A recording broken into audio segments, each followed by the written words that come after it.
Hello, everyone. I'm starting my YouTube with a cracked voice. I'm coming back from a 3 hour, after doing a 3 hour stream. Water, water. So I don't know what's going on. I know that I'm back. Um, so welcome back, everybody. Hello, yay! Welcome back. I wanted to give people the thumbs up. Thank you so much for your support and thank you for smashing that like. I appreciate you all coming back. And I was on for 3 hours just a moment ago. Then all of a sudden, no one could hear me. And then guess what? I just rebooted the computer and came back. And what I've done like some thumbnails that I put back to use. And there's this gorgeous thumbnail. I know I talk about my thumbnails that I really love. And the thumbnail is like eating the cats. And not to say that I love the idea about eating cats, but it's just a metaphor, or basically just maybe people should have paid attention that it was not Trump's metaphor talking about only eating the cats, but pretty much effing this country over for not only people who did not vote for him, but mostly the people who voted for him. That guess what? He's going to F you over too. More probably than us.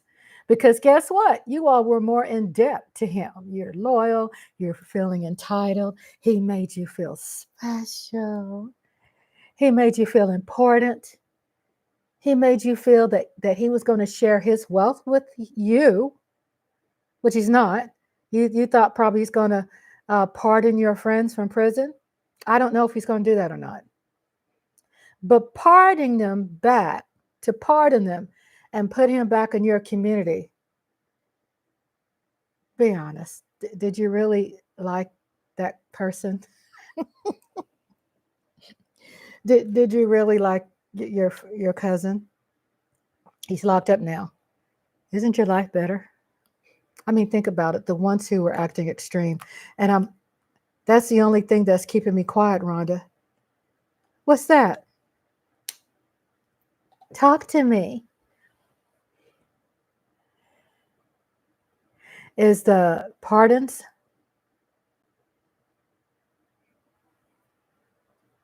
I always like, listen, my chat is the cherry on top. Just let you know. Hey, hi, I'm Rhonda. Voice is still cracking. Oh, it's so hard to be a content creator. That it's affecting everyone. Yeah, it's so true. And I'm so glad that you refreshed my mind about that. Because when I talk, I'll be moving on and on to the next topic really quick. And it was some really, just got through finished watching my daughter's live. You all subscribe to her. Subscribe. And her it's called Christy M, as in Mary.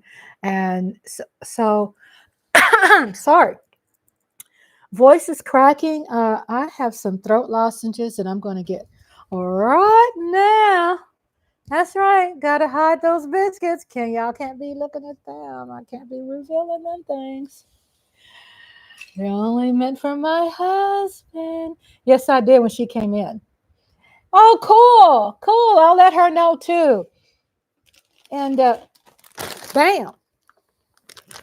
So Andre bought this big ass bag of throat lozenges. It's gonna last us for the rest of the year. We're getting ready for 4 years. We have plenty of canned goods. We got plenty of storage food back there, a freezer full of food. We're gonna be all right. You're back. I love you. I love you too. Go look at Nostalgia's recent edits. Oh, I can't wait. I'm gonna go. I can't wait to go look. You know, I always check up on y'all. Like when I get through my lives, I go and visit y'all's house. I'll come over to y'all's house and let's spend time with my nieces. Um, Laughing my ass off. Lots of talking. Lots of talking. It is, and you know, even with the live streams here, I'm able to like feel better the more I talk, and the more it starts making sense. Not about Trump winning, but about making sense that there is more of a population of people who have great sense that something just seems to be strange about the numbers. And we're going to watch a video in just a minute. And they're going to figure that stuff out, because if we're speculating or, thinking something's wrong, then trust me, they're not one to tell the people, because they don't want to get us in a uproar. But they try to get ahead of the situation by not only finding out what the issue is, but to also have answers before they let something know public. And I read that earlier. I'll check out the video before this one. Check out the thumbnails with Matra. She's holding a water thingy. I can't say that other word. I'm not going to say that. But it's a badass thumbnail. She's badass. Of course, she's the queen. Absolutely, 100%. Risa says 100%. I'm going to start this live. We're starting fresh and new, 6 minutes into my live. Rhonda's Lovely Sparks. I'm Rhonda, if you don't know who I am, and I'm from Texas. And thank you so much, and welcome to the safe place. This is what it's considered, safe place. I'm going to play this. I'm going to start it over because we're into a new video, and we're going to listen to Midas Touch. And the name of this one is called Live. It's a Trump's cracks emerge. Pause. After election quickly. And if we've noticed in the last couple of days, he's been excited appointing, not nominating, because he doesn't care about the process of he doesn't care about the process of nomination and getting. There's a hearing, and then the Senate and the House, the Congress gets to hear, and they put them through a hearing and questioning before they get these titles. He doesn't care about going through that process anymore. I mean, he never believed it anyway, but I'm saying he's not going to do that. So he's going to just appoint, and he's going to throw them in there. Because what people forget about the Project 2025, I'll let you know his people are screwed over more than we are. And the reason why I say that, all these bootlickers that are in office that he is nominating, that he is appointing. Correction, he's not nominating anymore. There's not going to be nominations. This is a part of the Project 2025. And what they fail to realize is that in Project 2025, it also says he can fire anybody he wants at any time. And he is going to be excused for it.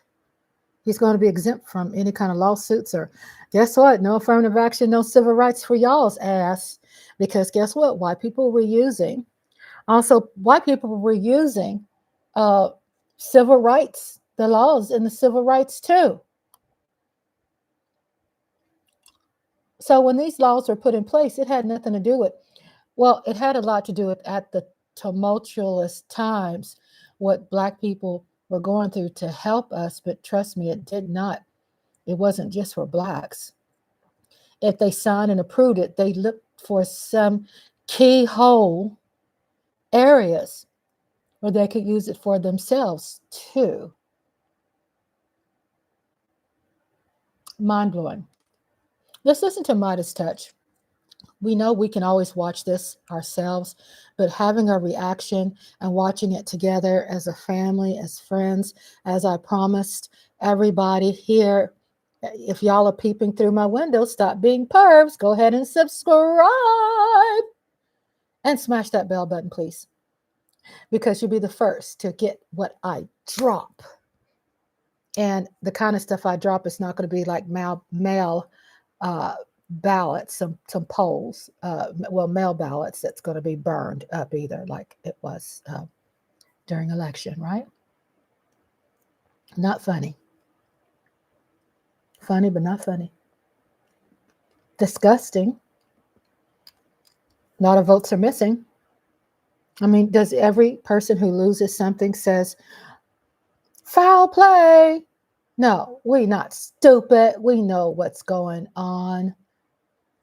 And then we had Mike Aldana that mentioned yesterday. He said, anybody think about the hurricane? How the hurricane affected those mail-in ballots? A lot of missing votes. The math is not computing. The math is not mathing up.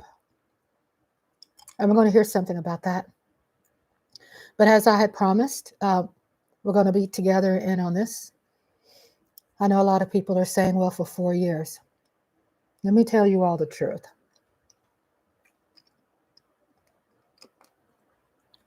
Don't hold your breath until after 4 years. Go ahead and have your belief system and do what you need to do to feel better, to galvanize. Just like Reese's Cup said, 4 years is a long time. Right now, get your act together. Clean house. Clean house means get yourself in order. Clean your own backyard. Build. And what you could build is work on your credit, if that's going to be any kind of relevance to that anymore. But drink plenty of water.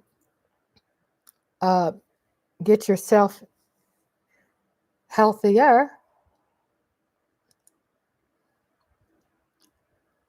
Build your mental. Build stronger. And then also, I'm a believer. I have hope, but I'm not going to put all my eggs in one basket when it comes to even after 4 years of this. So I'm going to up the ante. And I'm going to say we're not going to hold our breath until after 4 years. Because again, we don't know what it's going to be like. And I'm not pissing in anyone's Cheerios or trying to be Debbie Downer. But I'm just being honest with you. Because I know that I have a responsibility of people that are very dear to me here. I'm not going to mislead you.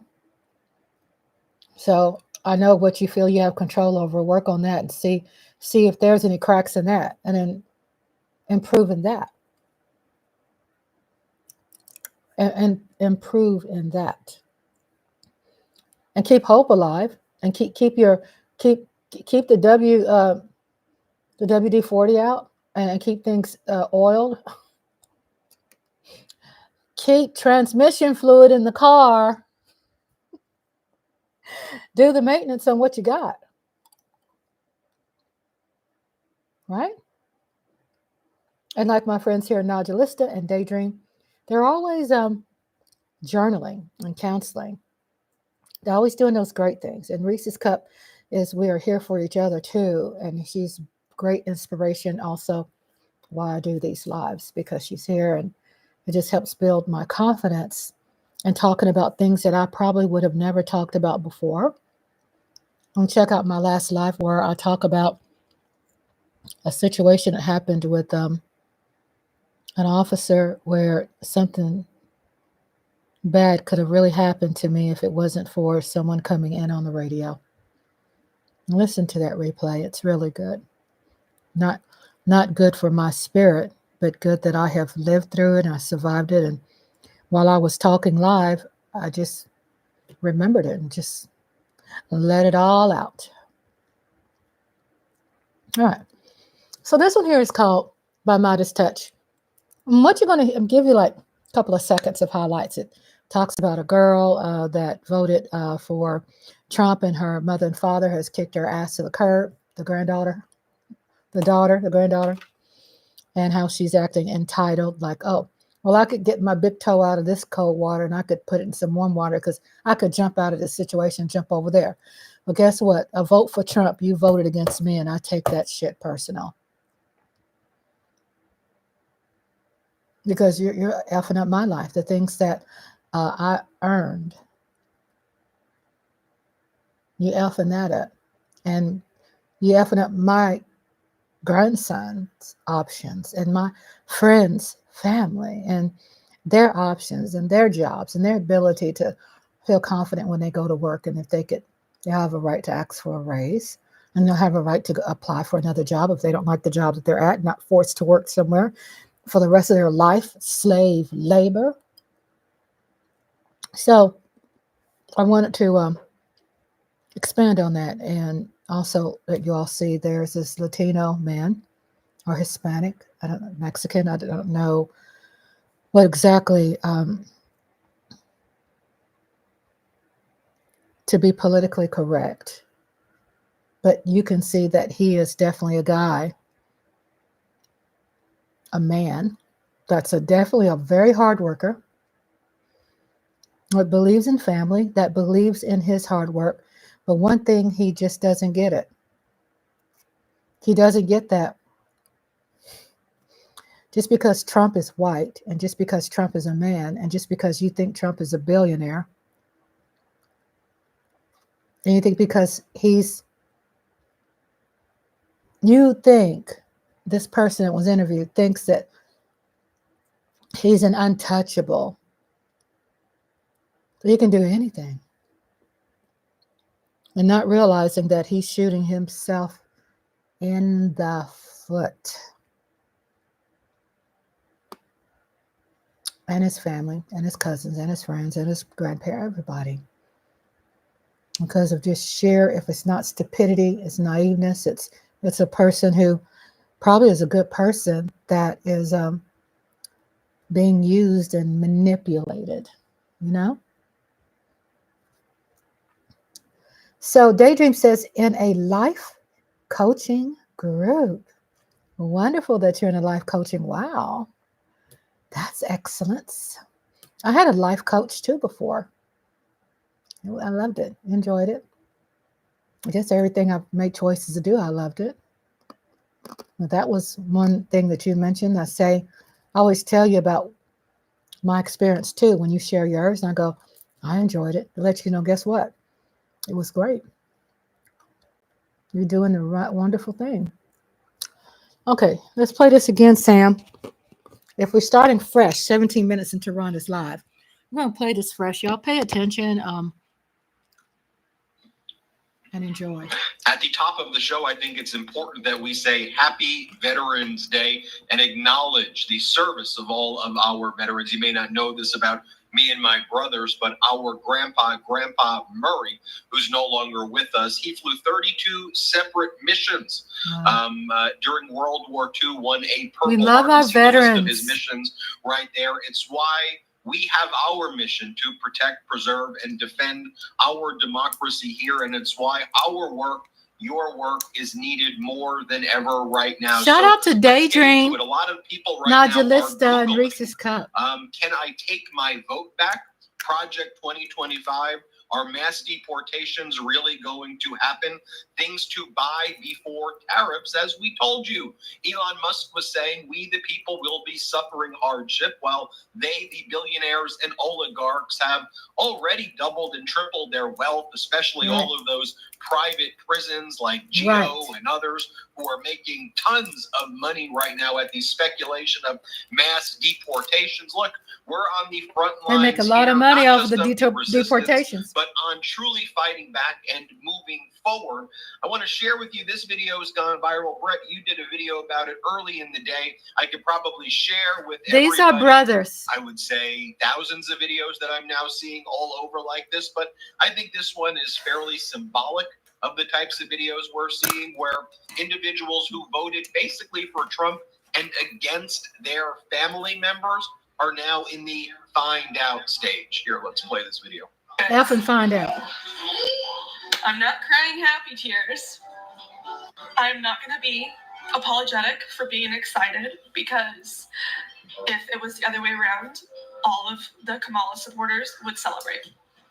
I want to say that first. I'm very relieved because I voted what I believe in, and I felt heavy on my heart that it's the right thing. So knowing that it was the decision the American people made, I'm relieved and I'm very happy. Very, very happy, okay? She's very happy. It's the very first day of finding out the election results. All of us are happy. I'm very happy. But I'm not going to continue to post about it. But I'm also not going to be sorry about it. She's so happy she voted for Trump. I always talked about how my family. Sorry, I don't want to make this more than once. I always talked about how my family. She's in front of her daughter talking like my this. grandma and my mom and my sister. Her little Got daughter. along. And I wore my grandma's sweater to go vote, and I'm so sorry. I'm trying not to cry, okay? But my heart's broken. Try not to cry. Yeah, try it. Listen to the baby little My grandma girl. just sent me a very sad text. Child Protective Service is going to be knocking on her door. And my mom has yet to text me back today. Boo-hoo. My point of making this video is to say that I am very happy, and I expressed how happy I was. And I'm not going to be sorry for that. I'm completely heartbroken that my family is taking it how they are. I never did this to them when Biden won. Never. This ain't no game, fool.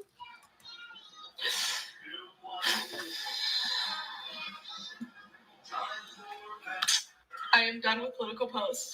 From here on out, it's back to normal. If you don't like me because of who I voted for and you have to unfollow, go ahead. My own family unsubscribed from my life, so you can too. I promise. It doesn't get worse than that. It does get worse than that for we, the people, and specifically for marginalized communities. Right. And if you want to talk about privilege, you hear at the end where she goes, okay, back to normal now. Well, right. It's not going to be back to normal for the Latinos whose job sites are about to be raided when mass deportation exercises take place. And nor is it going to be back to normal for literally tens of millions of Americans who the Trump administration is going to target. And then, whereas President Biden tried to uplift. Brett, Jordy. Well, here is the fundamental difference. For a very different reason. We would be happy. To her entire argument there. It's, she works in there.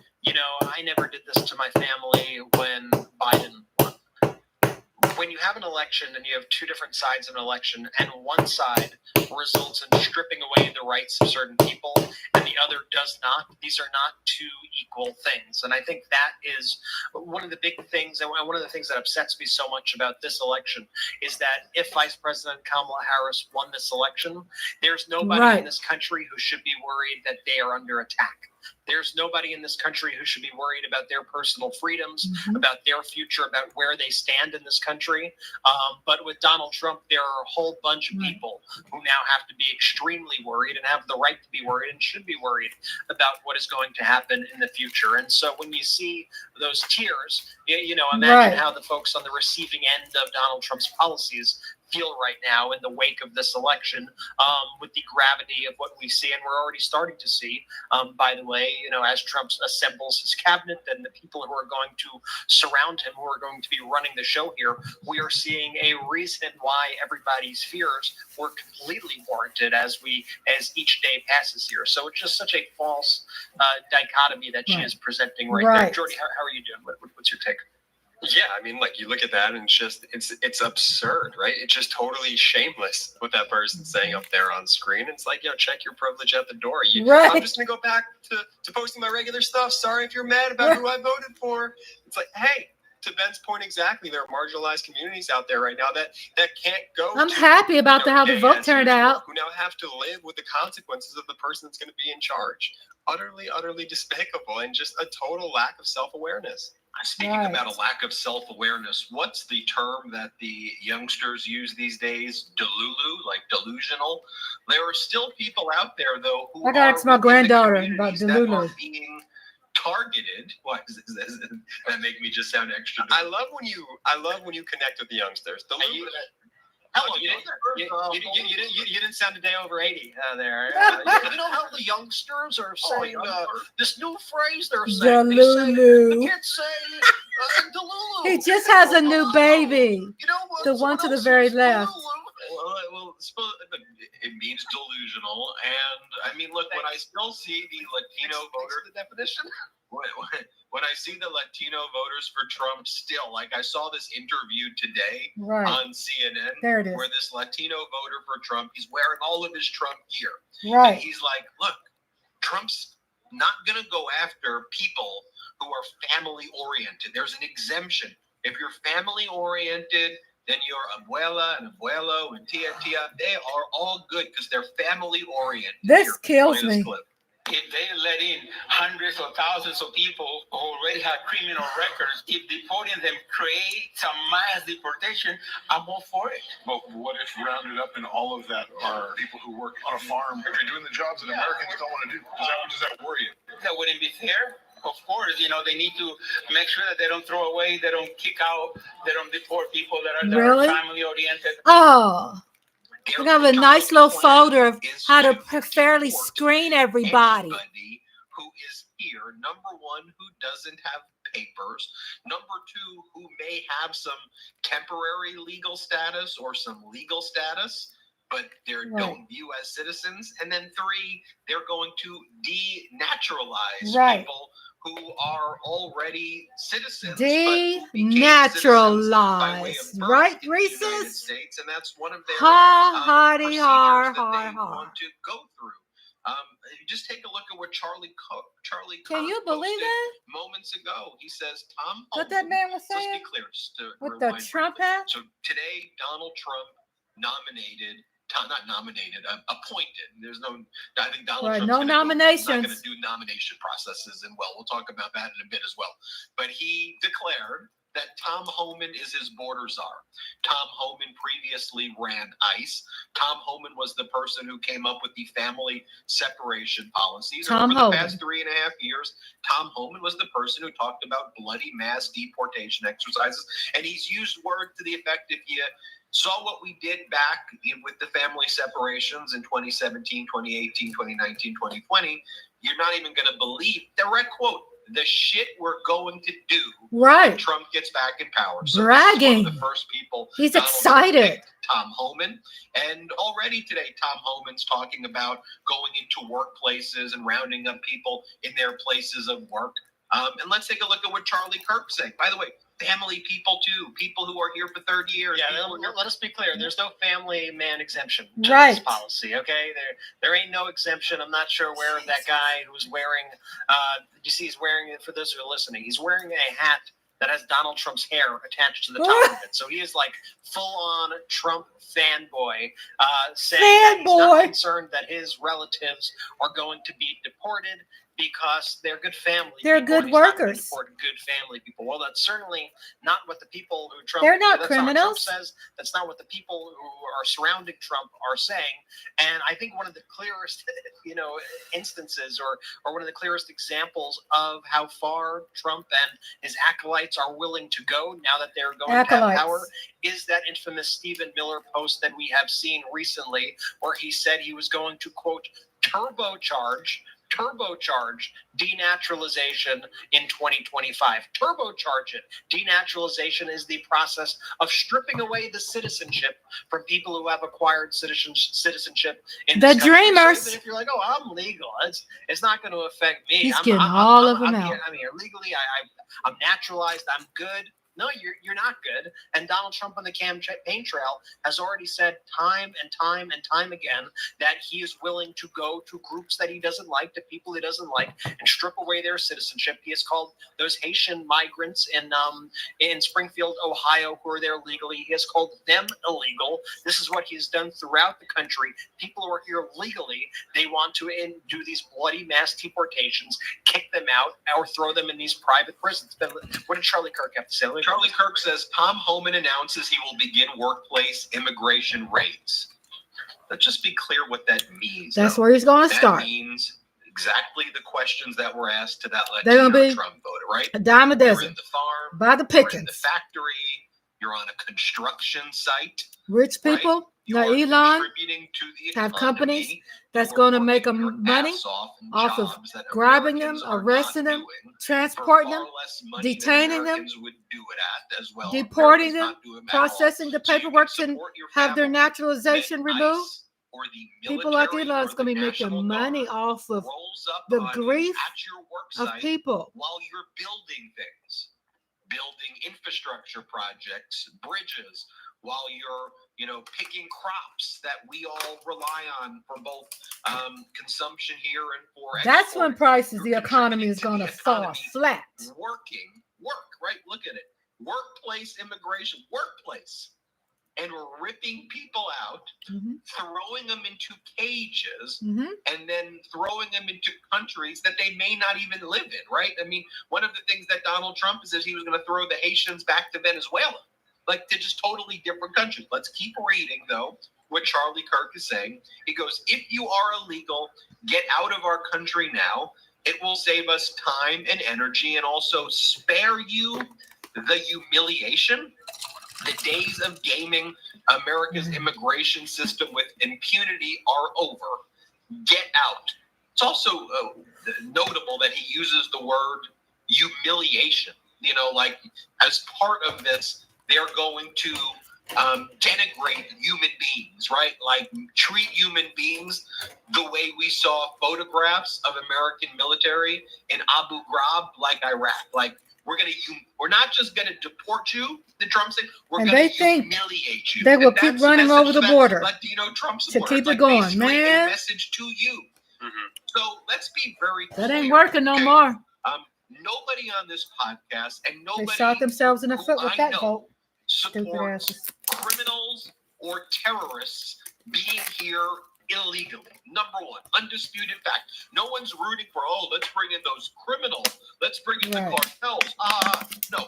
They should be removed right away. They're criminals. They should be out. The full force of law, get them out. Get terrorists out. Get cartels out. There was a lot of people. Undisputed fact number two. Of that race were middle class. They're middle class. Right They're now, thriving. Under Biden and under the Trump administration. You know when all of a sudden immigration basically fell to like nothing under Trump? The same time gas fell to nothing. You know when that was?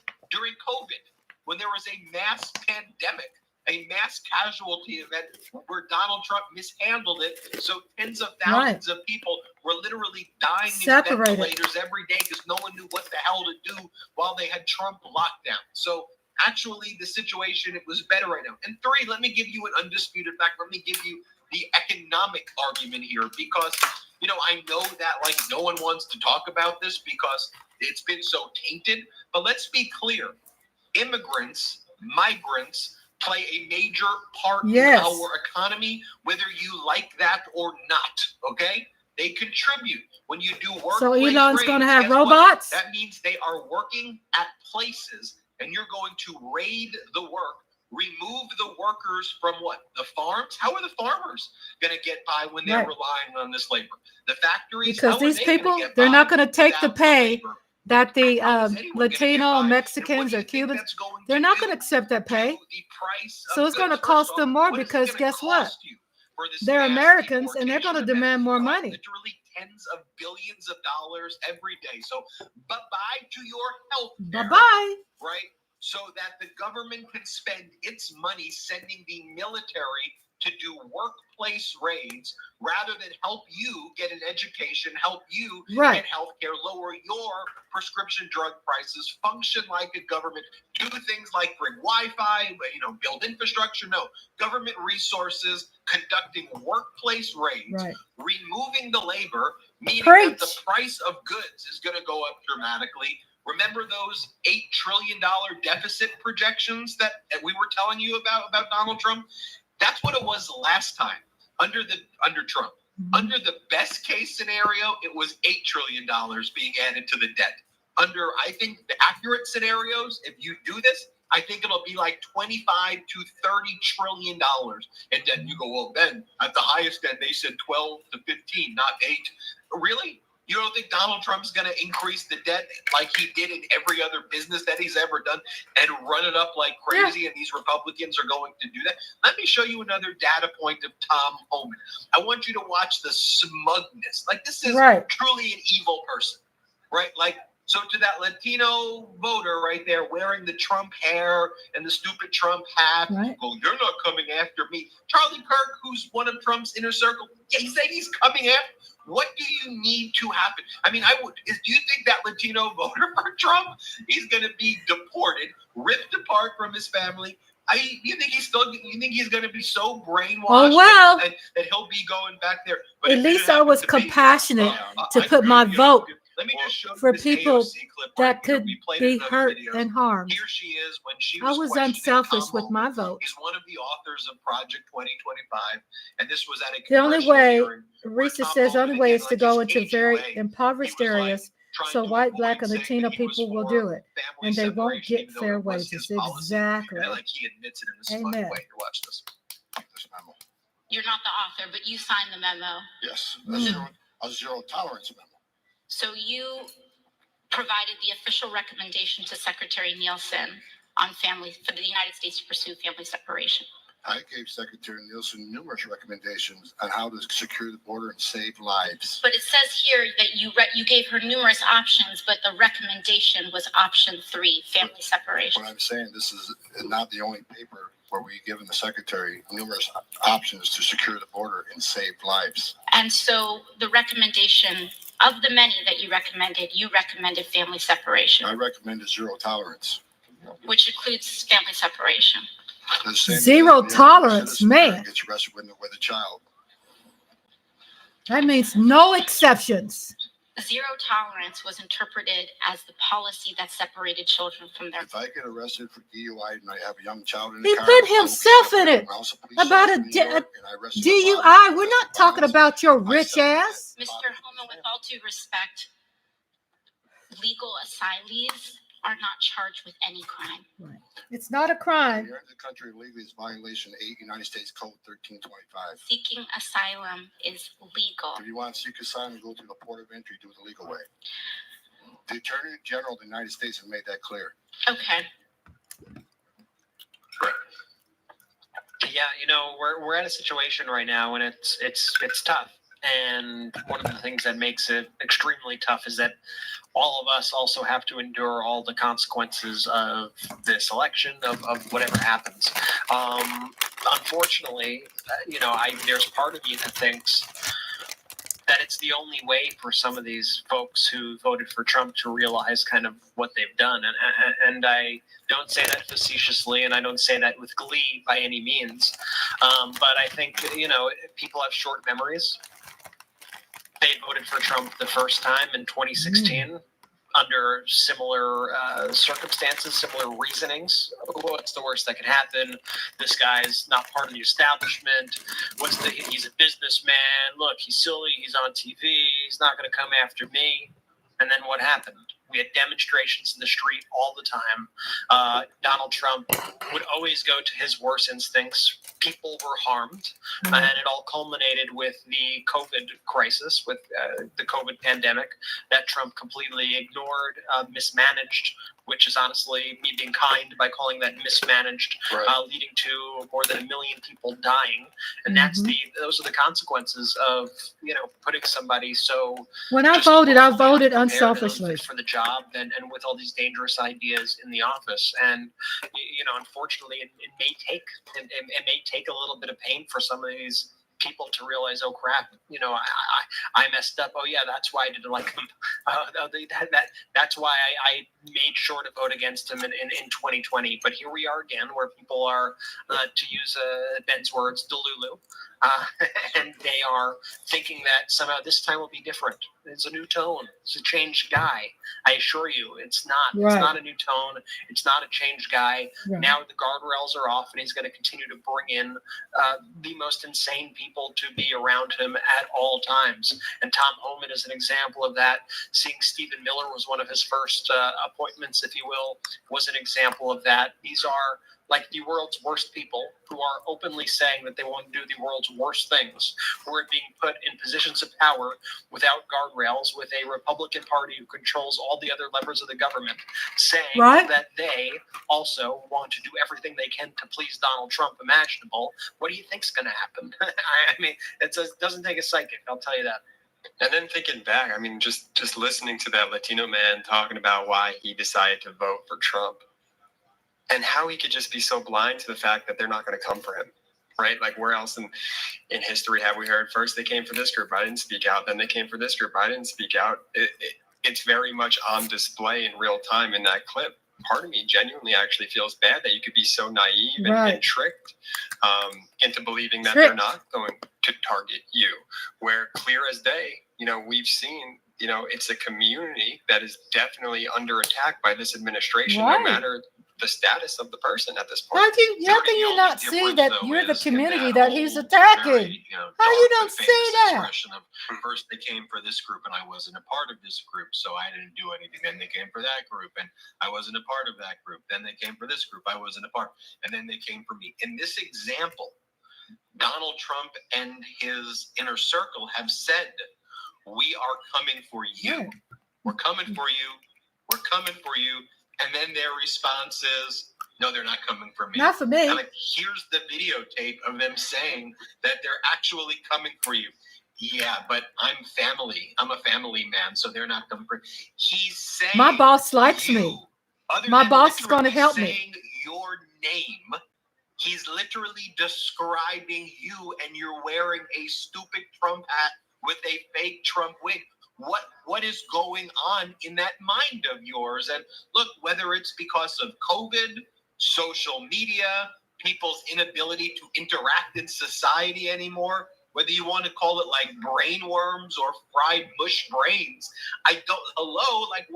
what is going on in there? Because it literally feels so obvious. And yet you try to have these conversations with people and it's like kind of speaking with like humans who are like almost look like they're taken over and programmed with some like robotic AI that's like, hello, could you please let me is anything working in there? And I'm not trying to be like rude or demeaning, but like when they say we're coming for your group, get out, you're going to be humiliated by us. He's we're coming telling for them. your family, and you're like, they're not coming for me. He's telling them. It's an odd, and by the way, it's not unique to that Latino male there. You can go through various different, groups and then say, but you realize that means they're taking your land. That means they're going to ban you. That means they're going to control your body. That means you're going to have student loans increasing. That means inflation's actually going to go up based on those policies. That means that, like, literally you go through all these people and they're like, yeah, but not me. Anyway, there's a lot to talk about. I also want to talk about, though, when we get back from the break, I got to talk about where's the Democratic leadership right now? Like, seriously, like where? This is not the Midas Touch Network's not the pity party network. We're the Get Stuff Done network. And don't get me wrong, I see some governors. I see Josh Shapiro. I see Pritzker. I see Gavin Newsom and some other. I see some signs of life, some signs of leadership. But like, what in the world are you doing right now? Like, step up. Man up, person up, whatever up, get up. They're trying to figure things out. What are you doing right now? What's the silence? Probably investigating those missing votes. Back from our first quick break. We got a lot to talk about. Whew. All right, let's talk about. Okay, so he's talking about he has a commercial right now. What do y'all think about what he said? I know I've been looking at Reese's Cup, what she's been saying, and I'm on the same page with her. I agree. Thank you for engaging, Reese's. It's really unfortunate, and I think what really burns me up is that when bluntly, these people of Republican Party, MAGA, they really, if they could create a MAGA party, I think they would do that. I think they would shut down the Republican Party. Just to let you know, I mean, Republicans think they have it. Look, Trump did not want to run as a Republican during his first presidency. He hated that. He wanted to run independent, something different. And so they begged him. The Republican Party begged him. So he fell under a party so I guess they could win, and don't confuse people. It just truly just blows my mind when people, you would think today in 2024 that somehow even people who don't have degrees or master degrees, I mean, right, like me, I don't have a master's degree. I don't have a degree. But I got some common sense to know, guess what, mofo? You lying. Okay, let's see. life. So forget okay, he's promoting his channel, which I'm a proud subscriber. Okay, so he's still running. So that combines the benefits of prolonged fasting with science-backed nutrition. What I think is quite mind-blowing is that today, even I would think that probably the majority of people have cell phones. I mean, they have some kind of access to something. I'm not saying everybody does, but I'm thinking there's somebody, someone out there. The majority has access to something. All right, I've seen them in the Virginia mountains out there, in the mountains. I saw that they had TV. You know why? Because I'm a Dallas Cowboy fan, and my people are Cowboys fans. I don't know if they're my people or not. I don't think they look at me as their people. But I saw the Cowboy fans. They had TV. So it seems like everybody has some kind of cell phone, some kind of TV, some kind of access. And maybe they're just got one channel, which is Fox. And oh my God. You're talking about brainwashed. So Reese's Cup said, juvenile thinking of how things work. They're delusional. It is the serious, delusional. I've seen that word used a lot because people will call Dallas Cowboys NFL team delusional Cowboys. Delusional fans. Well, I'm like, I'm not like that. But it's crazy. It's crazy, and it's not even cray-cray. It's beyond words of saying, well, it's crazy. It's mind-blowing catastrophe. How did y'all get here? Because when I place my vote, I place an unselfish vote. Probably everything that was on there probably wouldn't affect me directly on the ballot. Except my Social Security. But I have a heart. So you know who I was thinking about? My grandson, my grandchildren. I was thinking about my brothers and sisters who are Hispanic, Latino, Cuban, Puerto Rican, Jewish, Muslims, atheist, from East Coast to West Coast, North to South. I was thinking about everybody unitedly. When I put my vote in, I was thinking about everybody. I was appalled what they were saying about gay people. I was appalled about them backing out and counseling same-sex marriage. I was appalled when they got rid of I can't remember. It's so much stuff that they've done. It's overwhelming. Planned Parenthood, Roe versus Wade. Because I wasn't thinking about myself. I'm not having any children anymore. But I did an unselfish vote. Because I was thinking about what could happen to people in my family that I love, that they're going to need emergency female care. Even people don't realize that Planned Parenthood also helped other people of different genre, of different sex.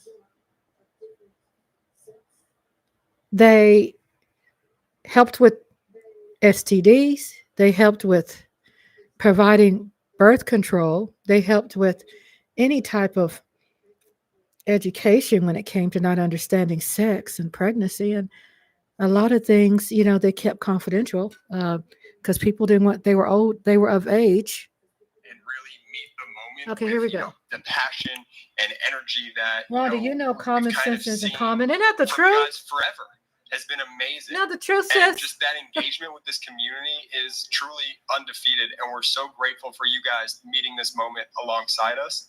Just shout out to the Midas Mighty. I love this the community. Midas so much. Mighty. Let me make an observation, though, because when Donald Trump was found liable for sexual assault, indicted multiple times, criminally convicted on 34 separate felony counts, the MAGA Republicans not only stuck with him. Oh, you said what I every step realized, of the most way, citizens haven't but left the had area most that they came from. relentless All those propaganda indoctrinated campaign lies filled with come to surface. lie It's after hard to lie think for after lie. yourself It didn't and be matter told you to were them. taught wrong. On the Right. other Thank you. hand, I missed with that. I'm sorry President about that. Biden, somebody who actually did a bunch of incredible things, someone who you don't have to propagandize for. You literally just have to tell the story, right? I mean, President Biden's leadership was able, competent, capable. I remember that Time magazine cover of the disaster President Biden inherited. We all knew he was going to inherit an absolute disaster. The stock market People don't we were care. basically in a depression, a mass casualty event. The economy was crap. Trump added $8 trillion in debt. I mean, literally every metric, every single one was terrible. Then Donald Trump refused to do a peaceful transition of power, led an insurrection, refused to coordinate and even tell President Biden what the deals were, what the resources were, refused utterly. But there we were. And here we are. Just take a look at these stats of Joe Biden's economy, for example, with unemployment at all-time lows, jobs created 16 million, inflation now very normal when it was caused by post-COVID and COVID behavior as a result of Donald Trump's mishandling. When you add $8 trillion in debt, when you don't do things like the CHIPS Act or the Infrastructure Act, and you don't shore up your supply lines, right, and you recklessly print money with no accountability, you would make a great candidate. That causes inflation. And it's not like are you saying me, Daydream? Starts, the policies have to take time to kick in, right? Like we were still under the regime of Donald Trump's billionaire tax cuts that he couldn't pay for or refused to pay for when Biden was in office. And Biden has to, basically move this massive sinking ship in another direction, did it ably. And look, the GDP, 3% growth, average pay, wages are up, manufacturing boom, stock market at all-time highs, oil production at oil highs. America was energy independent. So, I mean, for me, whereas the MAGAs were propagandizing the most awful human being and doing the most awful things every day, no matter what it was, the fact that Democrats cannibalize themselves and continue at this moment to do the blame game. Right. Every day there's a leak. It's this person's fault. It's that person's fault. It's your fault. It's this person's fault. But I proposed this, but I said that, versus you gotta show leadership during moments. Say like it, boy. This. A lot of people wanted to write op-eds, and they were doing touchdown dances when they got Biden to leave. And a lot of people out there were trying to claim their brilliance. But now is when leadership is needed, not the blame game. And look, we're going to use our platform to do everything we can do here. That's bring attention to issues. We've got a great team of lawyers who can also outline legal strategies. We can try to warn people as best as we can if there are going to be raids in specific areas. We can continue to motivate this massive community to get out accurate information and to push back against encroaching fascism. And that's what we pledge to do. But also, we have to have leadership within the party that is standing up and actually standing for and standing behind the record. Look, lots of people's lives are complicated. People are working lots of jobs, and people have lots of issues in their lives. So you can't just expect that you can do infrastructure, you can do inflation reduction, you can do the CHIPS Act, you can do the PACT Act, you can do all of these things, and people automatically understand and get it. I mean, when you look at some of this exit poll data and information, it's shocking in ways that if you go fully down that rabbit hole and how shocking it is, it's beneath depressing sometimes how people ultimately make snap decisions. But what's clear is you have to be relentless in your messaging. But what was so obvious for Democrats is that your messaging met the moment, because one of the issues that we saw here was the economy, right? That's what was over and over again. What President Biden was so brilliant about was recognizing the economy. That's why he did infrastructure. That's why he did inflation reduction, right? That's why he did bottom up, middle out. That's why he was on the picket lines. So why is it then that people, going back to a theme we said, are voting against their interests? Because at some point, one of the main lessons, and this isn't the blame game show, You have to be a team player and support the messaging.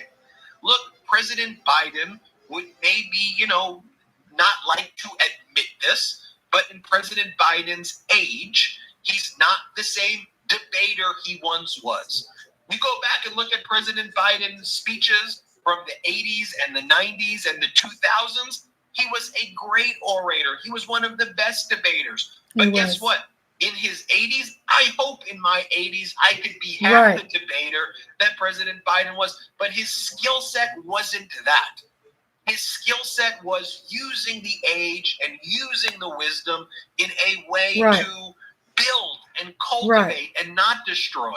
So the one main lesson that I urge our party, but I urge just anybody who cares about our country, you have to help with the messaging. Not to lie, not to propagandize, but to literally give the facts, because the facts were actually great. Not whine and complain about somebody's age or being ageist. Ben, let me add this if I can. You also have to know where to direct people's anger, right? Because people are naturally going to be angry about certain things, because things are never going to be perfect, ever.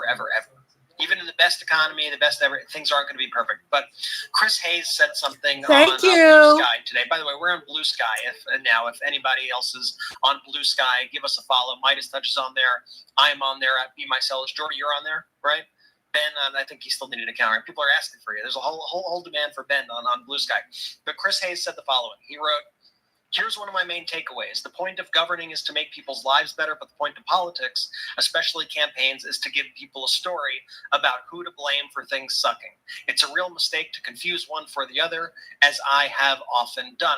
And I totally see what Hayes is saying there, because what Trump was able to do effectively, I think, and what these Republicans were able to do effectively, is they were able to play to people's grievances about issues that gone wrong. Quite frankly, issues that Donald Trump caused. Nearly all of these issues that happened. And some of them were global phenomenons like inflation that impacted every single country in the world. But Democrats had a great story to tell. Out of every country in the world, you know who handled this crisis the best? Quite literally the best, number one in the world, USA, the United States of America and the Biden-Harris administration. But I think sometimes in this quest to defend the policies, defend the CHIPS Act, defend the Infrastructure Act, I think sometimes the message can get muddied because people get a little bit too nuanced in their language. And so on the one hand, you have Democrats saying things could be getting better, but actually we've done a lot, and look at these plans, but and while that may be technically correct, when that's your message and the other side is just going, lower taxes, build the wall, just easy phrases that people can latch onto. Easy phrases. China. And who do you think is going to basically affect the median voter the most, who is looking for that simple message to resonate with? Are they going to go to the nuanced message that's technically accurate, or are they going to go to this, very direct kind of, straight to the point message, even if it's total BS? And unfortunately, we saw people gravitate towards that message. I think it's just a lesson going forward that, that Democrats and everybody needs to take. But while President Biden was accomplishing all these things, I think, we needed a whole lot of other folks, instead of yelling about President Biden's age, to be spiking the football in that way every single day, going out there saying, you want lower taxes? Guess what? We're giving you lower taxes. You want, the wealthy to pay more? Guess what? President Biden is making. Well, he was promoting ratchetness. Guess what? We did. You know who's gutter trash stuff. Put the blame on and these kind of people like to hear gutter your trash. Life worse? You know who wants to take away your student loans? The Republicans, Donald Trump. They want to take it away from you, and just be that simple with it every step of the way. Instead, you get this infighting, you get these muddy messages, and it just drives me crazy, because then you look at these exit polls and you look at people like that individual we showed in the video earlier, and the things they say, you're just like, I can't even wrap my head around. But fundamentally, I didn't really know that brother talked that much. And to see him there talking like that, I am very impressed. At this point, Racist cuss said simple message for simple non-thinkers. Yeah. First grade, second grade, third grade level. Right? I mean, that was a change election. So many people were quick to say what he meant by this and that. Obama, he was but what did he say? Exactly. 8-year, 2-term president. Donald Trump, very different figure, but he was viewed as anti-establishment. He came to power. I think with President Biden, I think folks actually wanted a return and a strengthening of our institutions after Donald Trump, and they realized that was a big mistake. We need to go back to these American values. We need to be protected. They go back to President Biden, then 4 years go away, and people are going, I want to change again. I want to change. And then they had the one candidate who was fighting for horrific change, but change nonetheless to blow up the it's entire like playing system telephone with them. Yes, as, it is. Going against them in certain ways, even though, once right, again, Reese's. best in the world managing a post-pandemic time. But they picked the candidate who said, you know what, screw these institutions. We want to blow it all up. We want to change. And I think there's a way, though, that when the Democrats figure out how to recalibrate here, and people who are pro-democracy want to recalibrate here, that you could position yourself as a candidate of change, as an exciting candidate, as somebody who speaks to people's fears, someone who speaks to people's grievances, but does it in a way that sticks to the values, sticks to protecting these communities, sticks to protecting the unions, the middle class, healthcare, and all these things. I mean, it's very possible. And also, one of my other issues with kind of all these postmortems that people do on these elections is that, first off, there's not like one person in power who could be like, okay, and so it is. Now we're going to apply all these things that everyone says.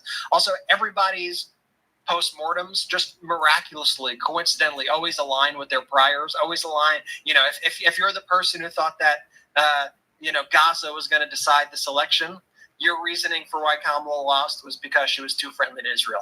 If you're on the opposite side, your reasoning is the opposite.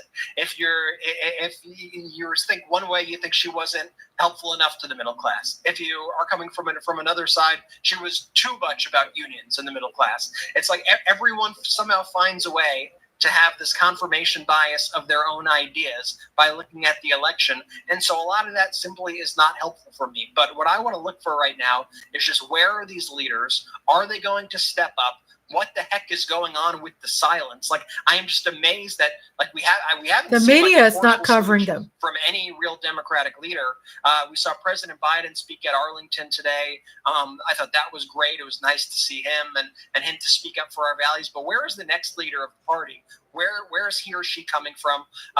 He or she could speak out at any time right now, and we are required course, mandated, a positive right, message Reese's? to look forward, a message of hope, yes, a message of joy, yes, and a message of change, and a message of how are we going to fix all of this? Like, and where are they? Where are they? I think that's a great point. Where are they?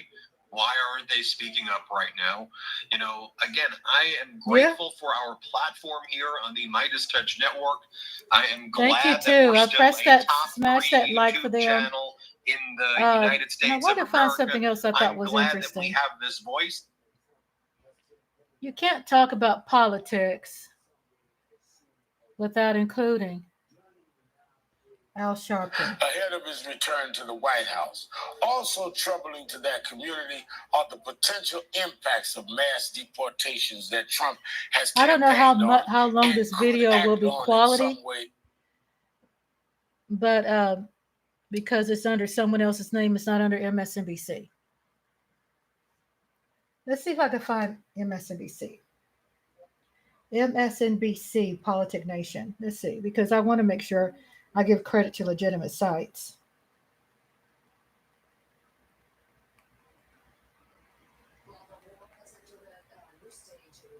Let's see. It's a lot to cover, but somehow I don't feel overwhelmed. It seems like the more I'm learning, I know how to understand how to fight, how to share what I've learned.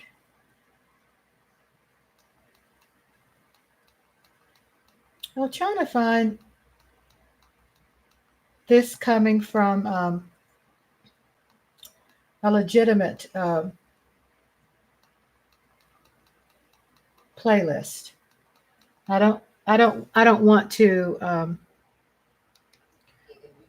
pull this from anything, but I don't see any other way. So let's just get the news out. Welcome back to Politics Nation. Donald Trump has proposed a aggressive cuts to federal social welfare programs, putting charities and nonprofits on the defensive ahead of his return to the White House. Also troubling to that community are the potential impacts of mass deportations that Trump has campaigned on and could act on in some way as soon as day one. Joining me now is Jennifer Jones Austin, CEO of the Federation of Protestant Welfare Agencies and Vice Chairman of the National Board of National Action Network. Jennifer, thanks for being with us. And let me start honored to be with you. In the past budgets as president, Donald Trump proposed deep cuts in social welfare programs like nutritional assistance, Medicaid, and the Affordable Care Act. Now that he's poised to return to the White House with a GOP majority in the Senate at least, those cuts could be on the table. What would it look like? What would that look like for people in need of those services that you and other nonprofits deal with every day? It would be devastating, Reverend Sharpton. Here's the challenge that we have. For low-income Americans and increasingly some middle-income Americans, these types of programs, entitlement programs, and then discretionary programs that provide public and state and local grants, Pell grants, critical education supports, they all are paid for by the federal government.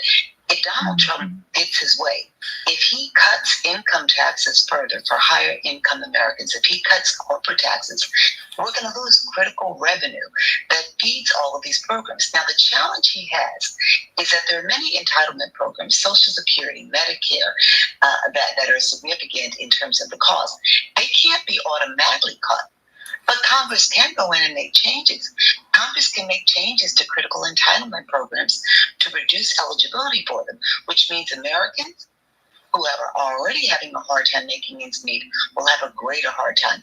And for the many things he wants to do, if he wants to do mass deportation, he's going to need money. Well, if he's cutting revenue by cutting taxes, he has less money to play with. Now let me stop you there because I'm going to go into his mass deportation. But you are saying that they can, in effect, change Social Security, change other entitlements to some degree in terms of eligibility, while at the same time he does what he did the first time he was president, cut the revenue by giving tax breaks to the wealthy, which means the revenue is not there and the nation's debt increases. That's exactly right. And so the only way that he can pay for these things is, again, by making changes to the eligibility criteria. And then with discretionary funding, which is a little less than 1/3 of federal spending for things like Pell grants, which support low-income students going to college, K-12 grants for schools where, children have not had quality education and need critical supports, food programs. Hi, Lola. They could go in. Hello, Lola. Hot sauce in the house. We started hello, beautiful. Trump's largest deportation effort in American history under a second term. Good to see you. 1 million people a year. We've been up all night long. That such an effort would devastate families, leading to more family separations and economically crippling communities. How does the charitable community, you're CEO of a major charity in New York, how do you even begin preparing for the consequences described? It's going to be very, very, very difficult. Reverend Sharpton, nonprofit human service agencies across the country are struggling already to meet the demand for services for immigrants and for citizens of the country. They're already meeting the challenge. They're trying their best. They look to philanthropic dollars to close the gap. But here's what's going to happen. We're going to see more and more people going without the basic services and supports they need. We're going to see migrant and immigrant families, people who are here and have been here for some time, and who have legal status, who are going to be challenged because you can stretch the dollar, but so far. And so what we're going to have to do is increase our advocacy efforts. We're going to have to show Congress, which has been going along, and if he has a Republican-controlled Congress, they're going to try to go along and achieve these mass deportations of as many as 13, 20, 23 million people. We're going to have to push back by telling them that if they do that, they're going to hurt just migrants. They're not going to just hurt immigrants. They're going to hurt everyday Americans, and people are going to be angry. So they better think 2 and 3 times about doing that. And we don't know how sound it is anyway, whether those nations will let them come back. How do you transport them? All that's going to cost trillions of dollars. If you're talking about 23 million, it's probably more of a showboat thing he will do for some at the expense of many people, including people that have become citizens. It sounds like we have a dual challenge and dual challenges going forward, helping the harmed on the one hand while fighting back on other. How much of these energies should be channeled into assistance versus activism, in your opinion? And what role can private and faith-based groups, how can they play in this? So we're going to need faith-based communities and philanthropy to step up and help us with the cost of helping make people make ends meet. But we need to be centering a lot on the advocacy and the structural change.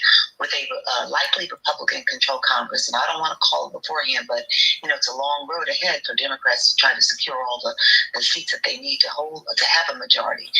We're going to have to focus on advocacy in a significant way, because these congressional leaders are going to have to know they cannot just go along to get along with Donald Trump the way that they have been.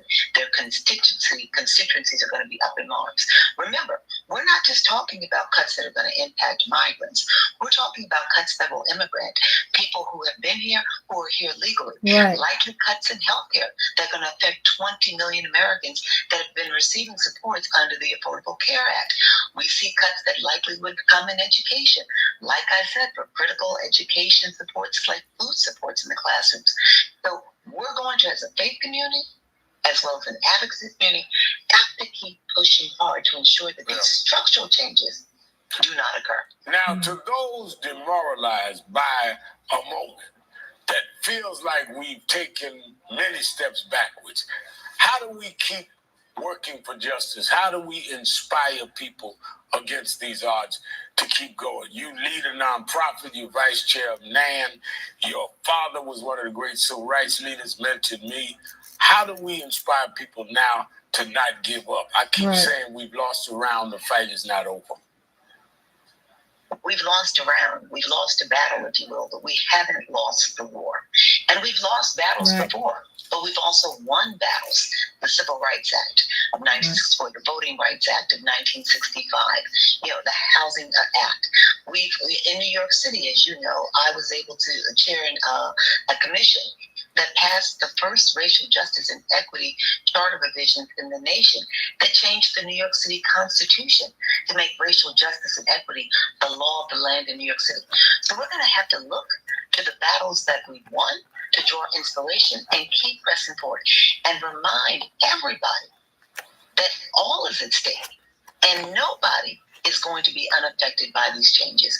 Because remember, if we've got to cut discretionary funding to pay for him to do a mass deportation, that affects things like public highways and roads.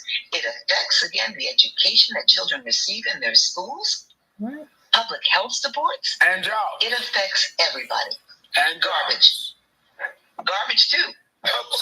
Garbage, but jobs, too. Jennifer Jones Austin, thank you for being with us tonight and giving us that information. That was a good insight. So the folks at Uncommitted, they were highly critical of Vice President Kamala Harris, President Joe Biden, and then of course they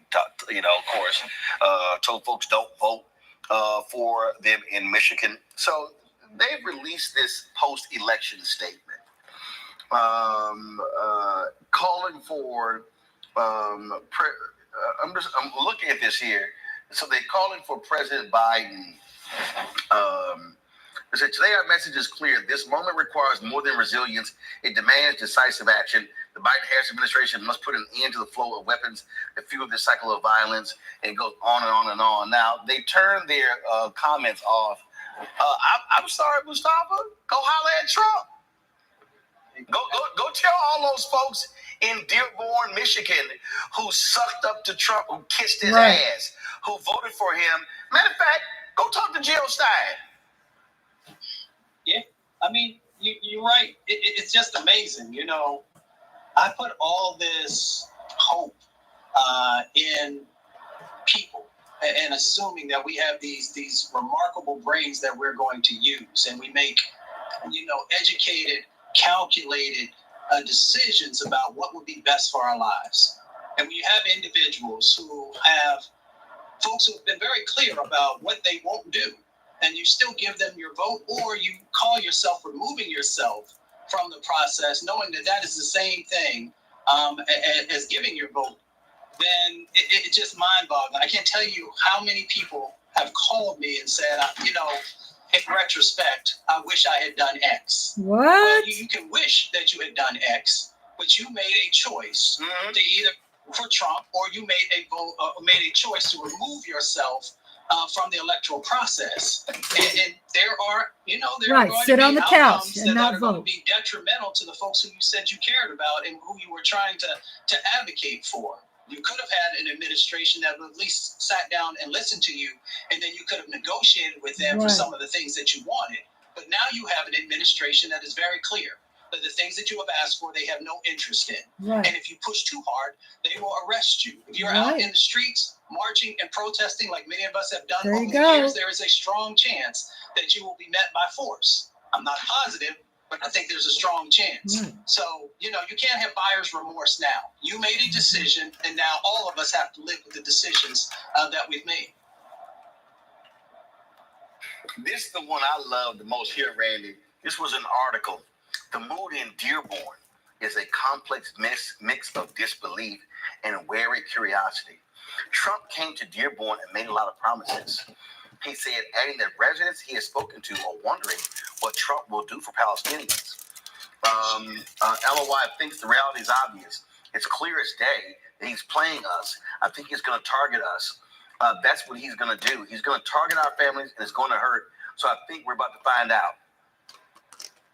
Yeah, Randy, you're about to find out because you fucked around. Yeah, exactly. I was going to say they fucked around, and now they're going to find out, and they're going to find out swiftly.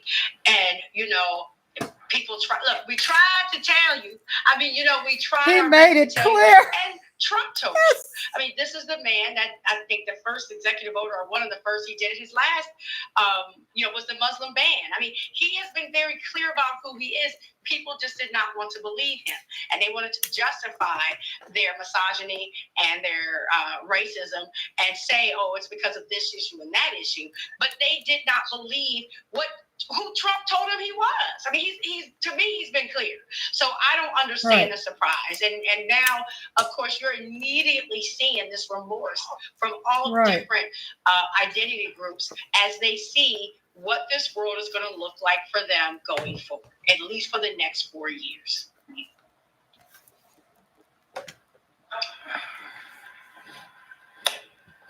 Joe? Yeah, again, just like I said, you know, people are assuming that this America will continue being this great America, whatever it is that they want it to be. But somebody's going to get hurt under this thing. And I believe that the Palestinians, you know, I think that the Palestinians, I don't think that there's much public sentiment at all that's going to weigh any amount at all. Racist Cup said delusional. In that administration. So as bad as they feel like they've done over the last 4 years, it certainly doesn't get better. I don't think there's any question that it gets better, that it will get better. It's going to get worse. I think it's going to get a whole lot worse. So we're going to see a lot of these stories. You don't have to tell me twice.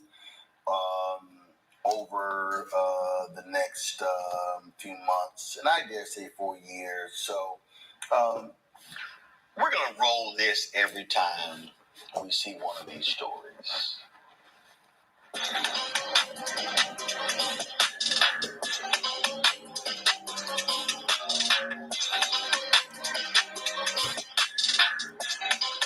I got to pull out the big guns, Al Sharpton. I got to pull out Roland Martin. That's right. Got to pull him out now. I've always watched him. How many of y'all have seen the video, which I think is pretty funny. How many of y'all seen the video of the woman whining and complaining how her family has cut her off for Thanksgiving? I mean, she was shedding a lot of orange tears and just really upset. Let me see if I can give me just a second. I can pull this up. So give me. My heart was just warm when I saw this, because I really don't give a damn. That bitch. And I really enjoyed seeing all her tears about how her family has disowned her and she don't know what to do. Not this bitch again. And let me tell you something, man. This video here, they lit I that think thing so, up ain't it?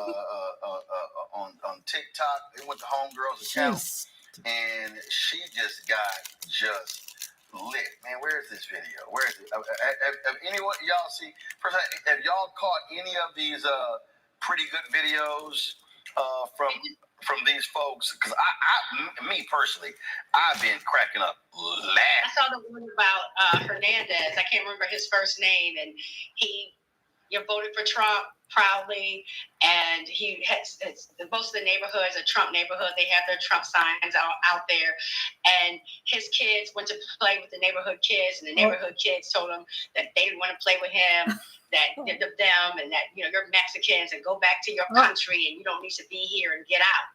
And so Mr. Hernandez has been crying. Such morals helping the unwanted babies, but voting for a rapist, right? Voting for a rapist. Very popular video that has gone quite viral. But he's literally on there crying because it's your kids, and the kids came back crying. They said, "Oh, they won't play with me." I mean, you hate for the kids to be hurt, but he really felt like he was doing something by voting for Trump. So yeah, I've seen that one. Oh, here it is, y'all. I had to find it. Okay, this, y'all, is awesome. Watch this here. Not this bitch again. It's I'm her. not crying happy tears. It's her. I'm not going to be apologetic for being excited. Whatever. If it was the other way around, all of the Kamala supporters would celebrate. That's that bitch again. I'm very relieved because I voted what I believe in. And Whatever, I feel in my heart Helfa. that it's the right thing. So knowing that it was the decision the American people made, I'm relieved and I'm very happy. Very, very happy, okay? Whatever, the very ho. first day of finding out the election results. All of us are happy. I'm very happy. But I'm not going to continue to post about it. But I'm also not going to be sorry about it. And I'm not going to be sorry about it. See, a fool. About how my family, sorry, I don't want to make this more than once. I always talked about how my family had her daughter is stronger than her little girl. Rhonda, can you feel the sincerity, man? Fraud. I wore my grandma's Ain't she a fraud? And I'm so sorry. Look at her. Not to cry, okay? Not to cry. Her little girl got more sense than she does. Yeah, try it. My grandma just sent me a very I wore my grandmother's sweater to go vote. That broke my heart. And my mom has yet to text me back today. When in doubt, cry. My point of making this video That's is to what say Reese's that Pieces said. I am very happy, and I expressed how happy I was. And I'm Listen to not this sorry idiot. for that. I'm completely heartbroken that my family is taking it how they are. Whatever, fool. I never did this to them when Biden won. Never. But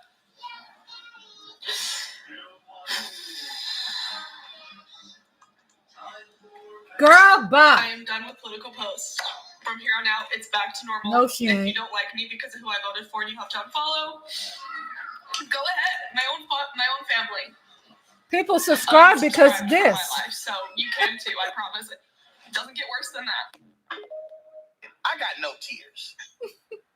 Every time I see one of the videos, I'm going to play Scarface. Every time, Mustafa.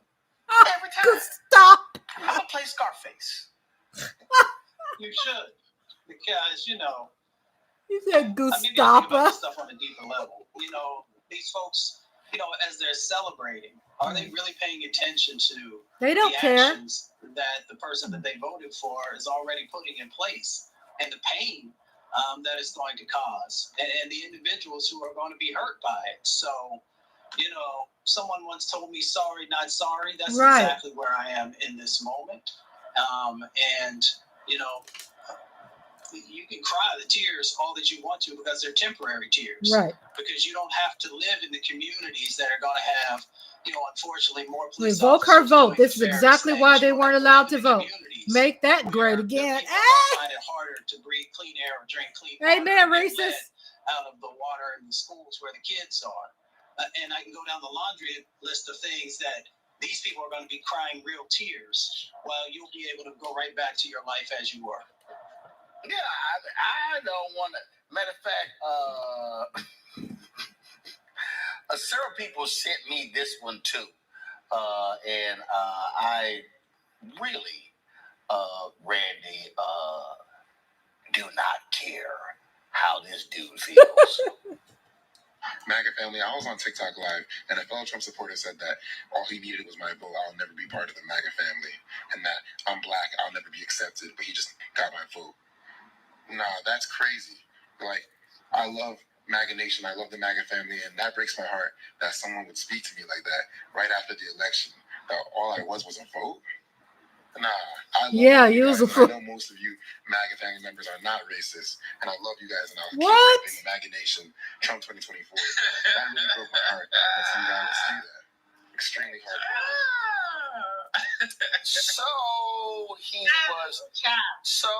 He was extremely heartbroken. So I mean, I guess, Randy, I would just think about.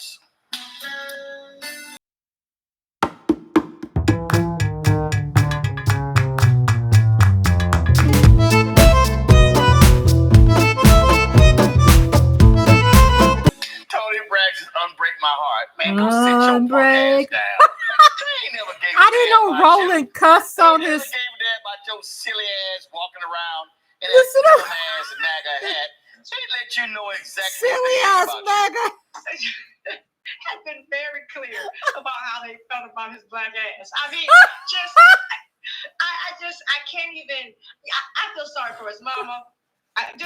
Bless his poor little Especially soul. when you're black, man. He is the ultimate of pitiful. Like, he is trying so hard to be accepted into a club that he can never be accepted into, ever, no matter what. Poor thing. Poor thing. He's talking about his heart broken. It's gonna be shattered. I mean, give it some time. Ooh, child. Ooh, child. Ooh, child. I'm telling you, these folk. Things are gonna get better. I mean, they just really are just bothered. Things are gonna be brighter. Ooh, child. History with a small percentage of our folks. We can go back to on the plantations where we had a tiny percentage of our folks who would do anything that Massa asked for. What? Somebody once said it. Right? Help him. Amen, Reese's. If Massa's sick, I'm sick. So we come through history where we have our folks who want desperately to be white for some of the folks. For other folks, they just want to be accepted. And it doesn't matter. You saw individuals who was it? The brother who was running for governor in North Carolina. Mark Robinson. And Mark Robinson said would love to join the KKK. If you have the individuals who I would love to say they've been through Stockholm syndrome, but it's not just the Stockholm syndrome type of thing. They truly believe that if somebody smacks you in the face, then you should turn around and get smacked on the other side because you don't think that they'll do it. And then when they do it, you'll say, well, they must have had a good reason to do it. And that's exactly what you got going on with some of these individuals, that no matter what folks say or do to them, they want so desperately to be a part of that supremacy club. And maybe when they think if I'm part of that club, then maybe the impacts won't be as great to me.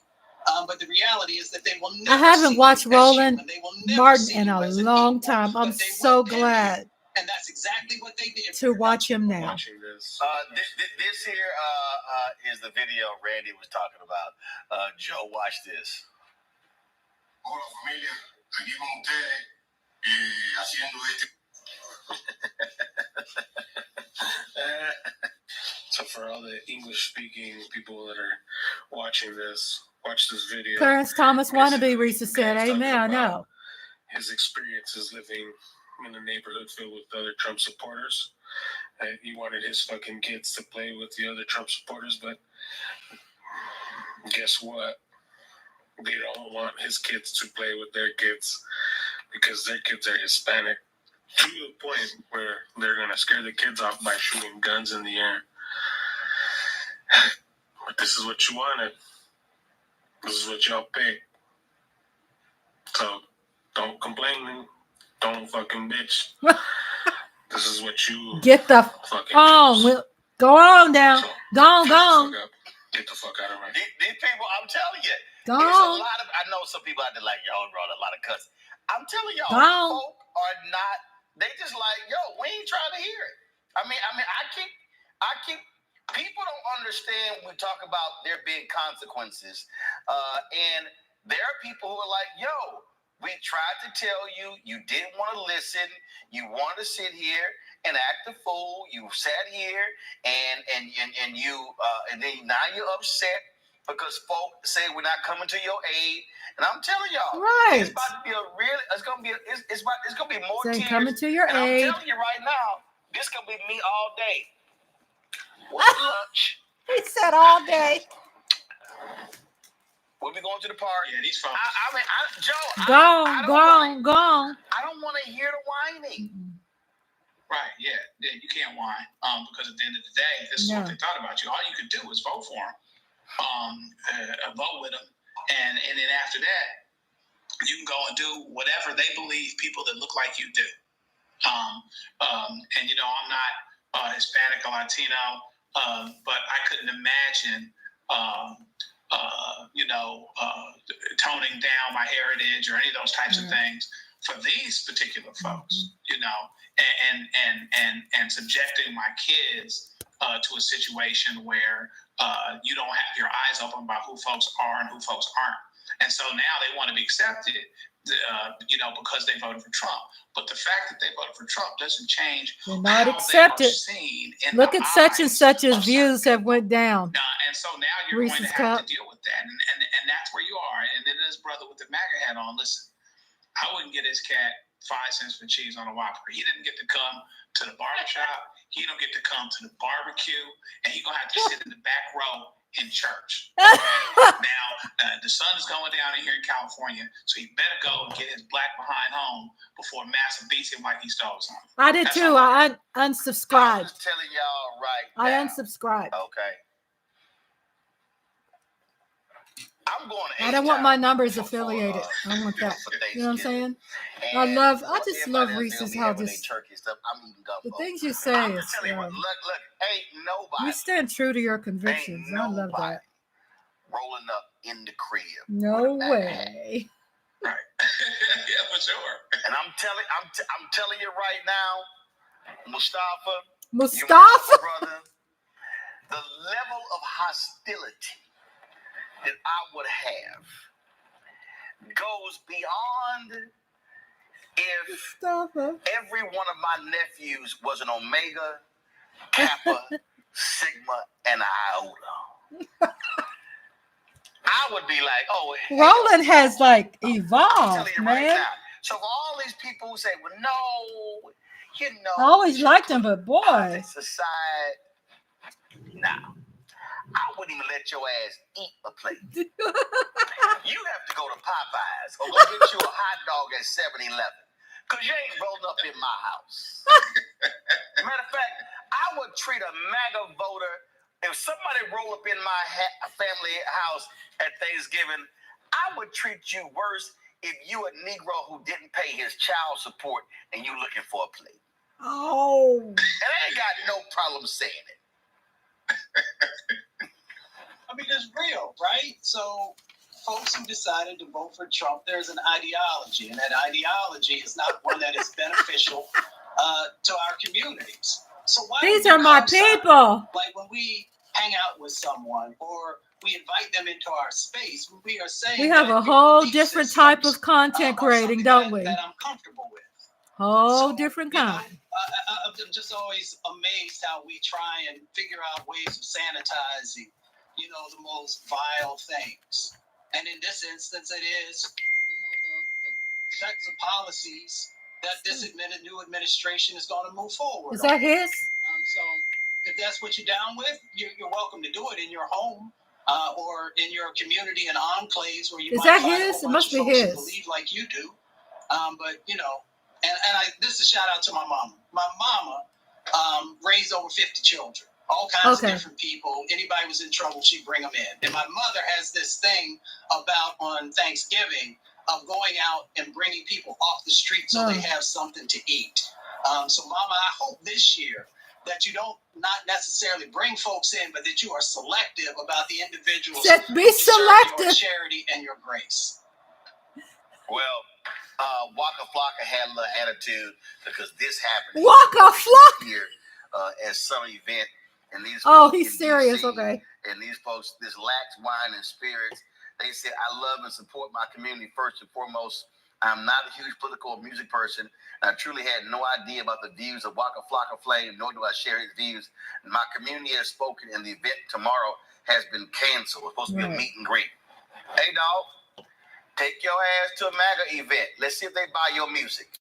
You can go out there with Diamond and Silk or Diamond. I can't figure which one of them is still living.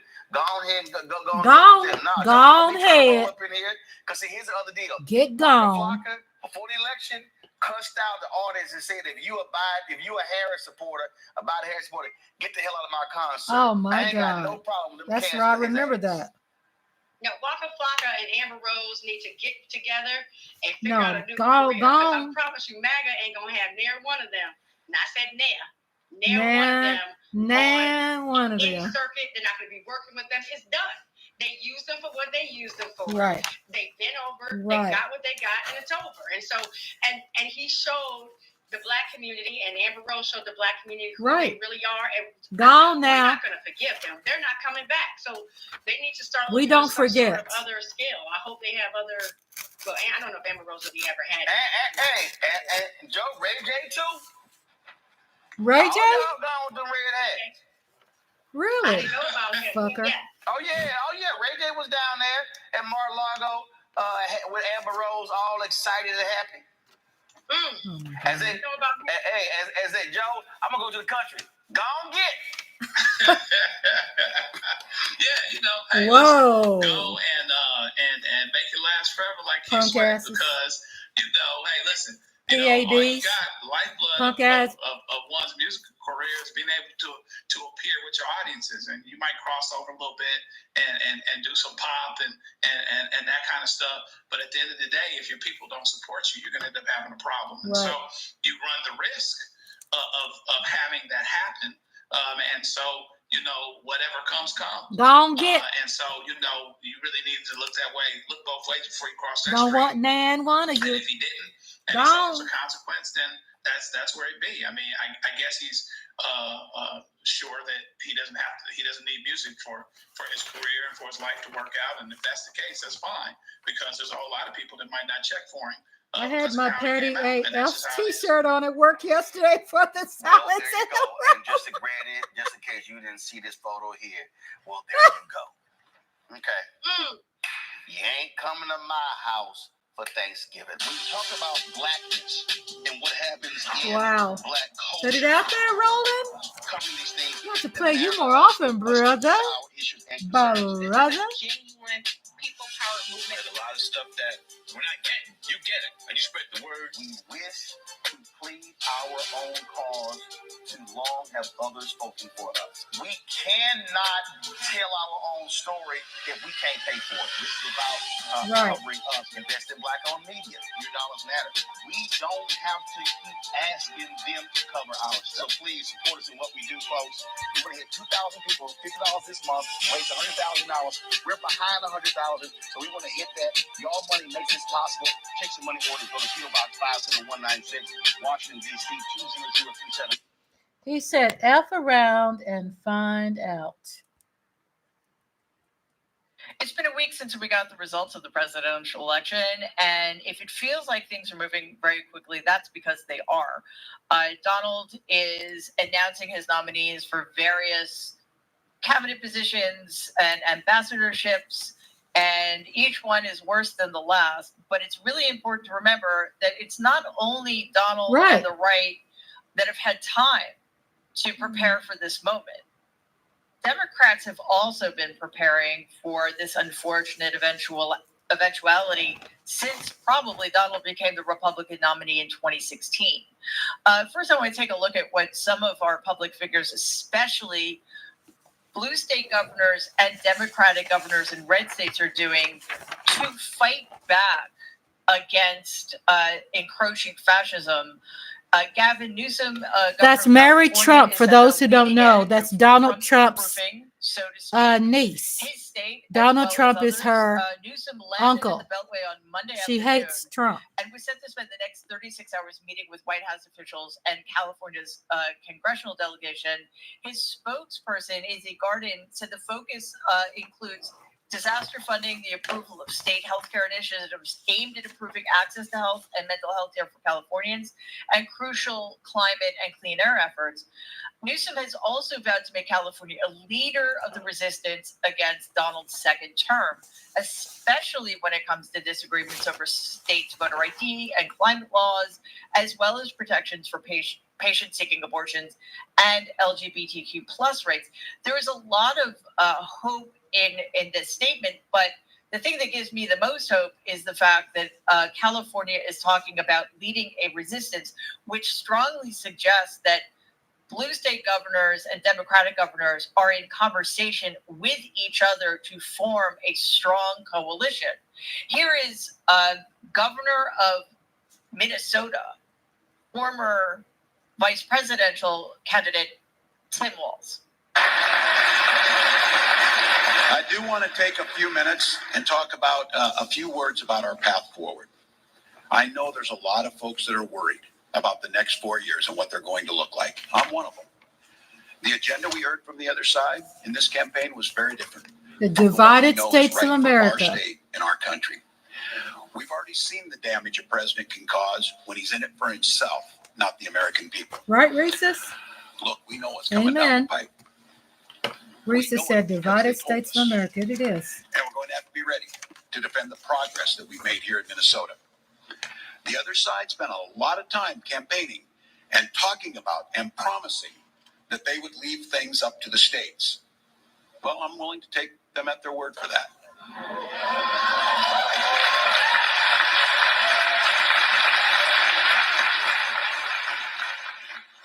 But the moment they try and bring a hateful agenda in this state, I'm going to stand ready to stand up and fight for the way we do things here. I'm already feeling sick because I really liked him. I liked him a lot. Still like him.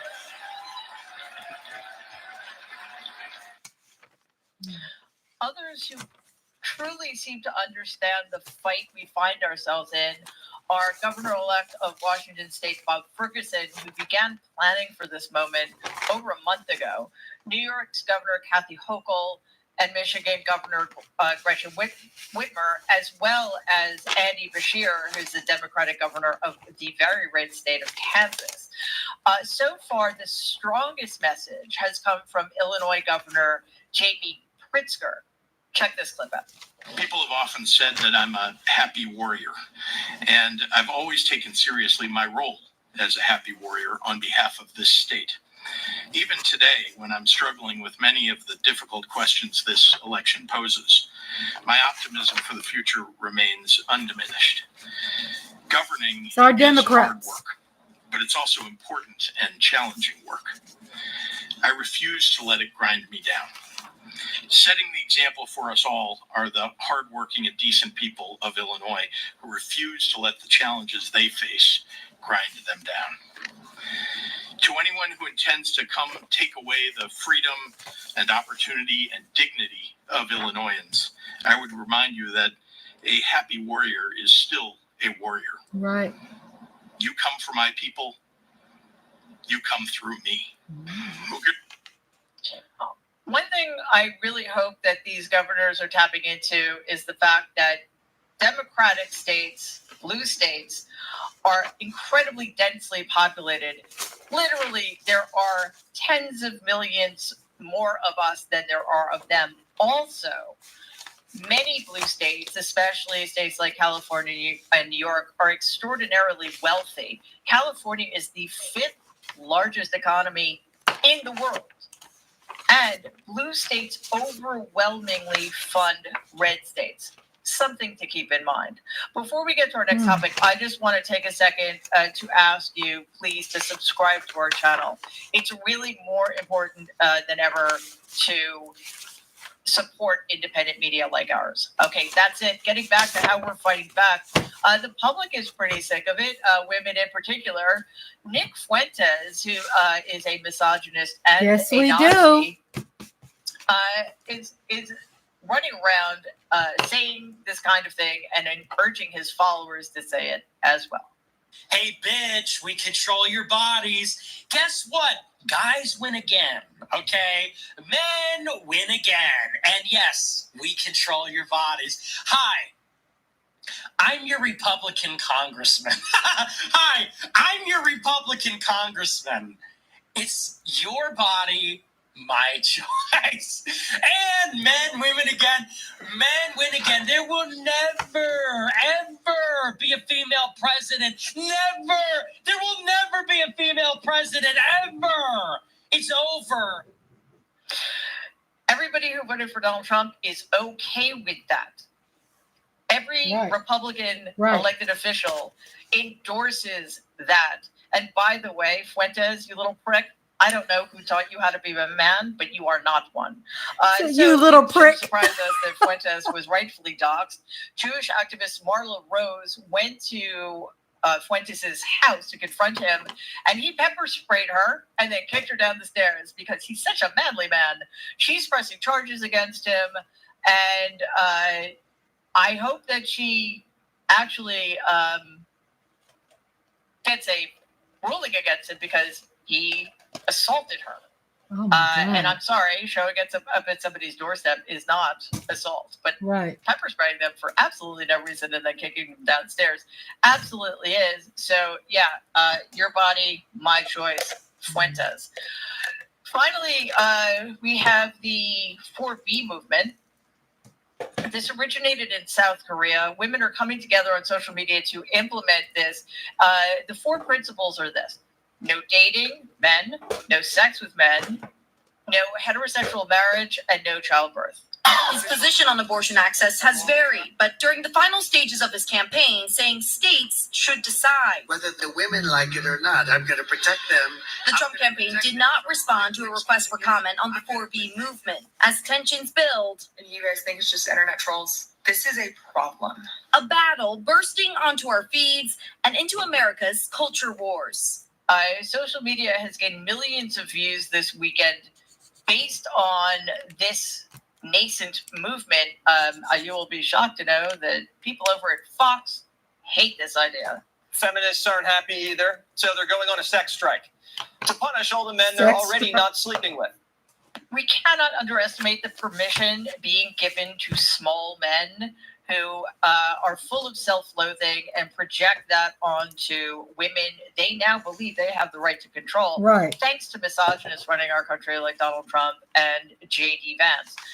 The other thing that's in the works is tracking prices.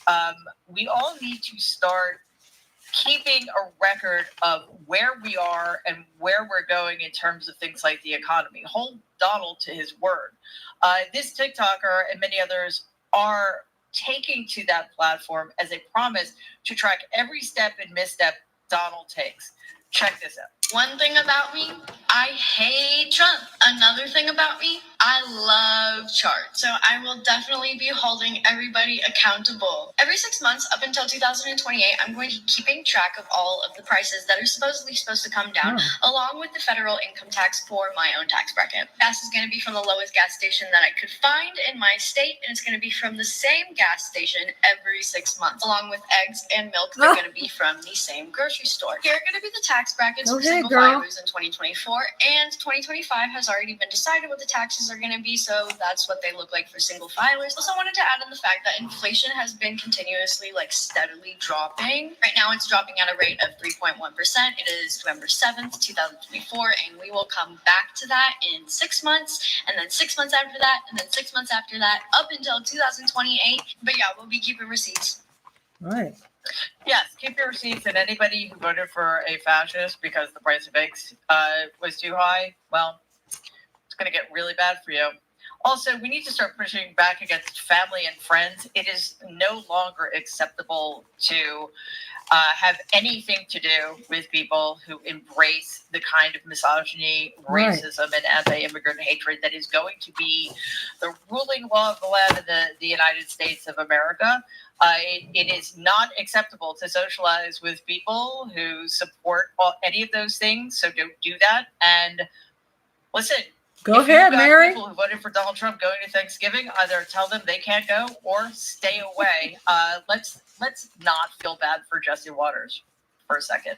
Yeah, people are taking some space in the Waters household. I'll have you know that I was not invited to my mother's house for Thanksgiving. Apparently, there wasn't enough room.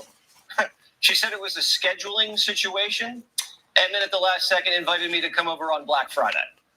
I told her no thanks. I'll be at Best Buy. Whatever. Yeah, okay, good for you. But that is the very, very least we can do. We see the increasing importance of these kinds of resistance, because so many others are either underplaying the seriousness of the situation which we find ourselves, or they're obeying in advance. We heard last week on Wednesday President Biden's remarks in the Rose Garden, and well, let's look at the clip and then I'll discuss it on the other side. I feel sorry for Biden in the transition. Restore the respect for all our election workers who busted their necks and took risks at the outset. We should thank them. Thank them for staffing voting sites, counting the votes, protecting the very integrity of the election. Many of them are volunteers who do it simply out of love for their country. And as they did their duty as citizens, I will do my duty as president. I'll fulfill my oath, and I will honor the Constitution. On January 20th, we'll have a peaceful transfer of power here in America. Yeah, nobody wants to hear that, President Biden. Nobody. You are handing the keys of the United States to into the hands of a fascist. You should be resisting that with every ounce of your being. In the same speech, Biden also said that we're all going to be okay. No, we are not. We also have heard former Senate Majority Leader Chuck Schumer calling for bipartisanship. No, because you do not make common cause with fucking fascists, who, by the way, are now in the majority in the Senate.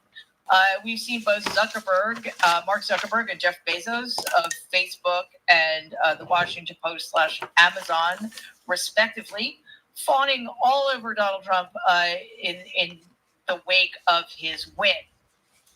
We hear people in the so-called liberal media saying that the reason Democrats lost is because we're woke, which just tells us two things. One, they do not understand what that term means. And two, their opinion should be irrelevant. Democrats lost for a variety of reasons, which we need to dig into. Absolutely. Perhaps, in part, we lost because we thought better of people. Which is something to wrap your head around, isn't it? Right. But you know what? The only way we're going to win in the long run is not to fight on their terms.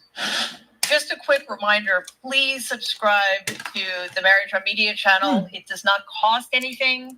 It's just a way to show your support for independent media. Also, if you I'm a subscribe, you'll be subscriber of alerted hers. every time. Whew. There is a lot of things that people are saying that I agree. And it makes me feel good to watch someone talking about it other than just me. Hi, everyone. It feels, It's I been mean, a I knew week other people was since this talking about it, election, but and I'm sometimes you not sure feel if you've alone. noticed, but I haven't said anything anywhere on social media. I've been waiting and watching to see what's been going on. I've been through many stages where I thought that I understood, but then things changed, and I went back to a place where I didn't feel like it would be responsible to try and explain anything because I didn't know myself. The goal of this work has always been to educate and inspire, and realistically, I felt like this week I couldn't do either. But now it's time for a pod, and while I still don't know exactly what's happening, I do know more than many. So I'm going to walk you through what I do know in an attempt to open your mind to things changing and changing pretty quickly in the next few days and months. Politic girl.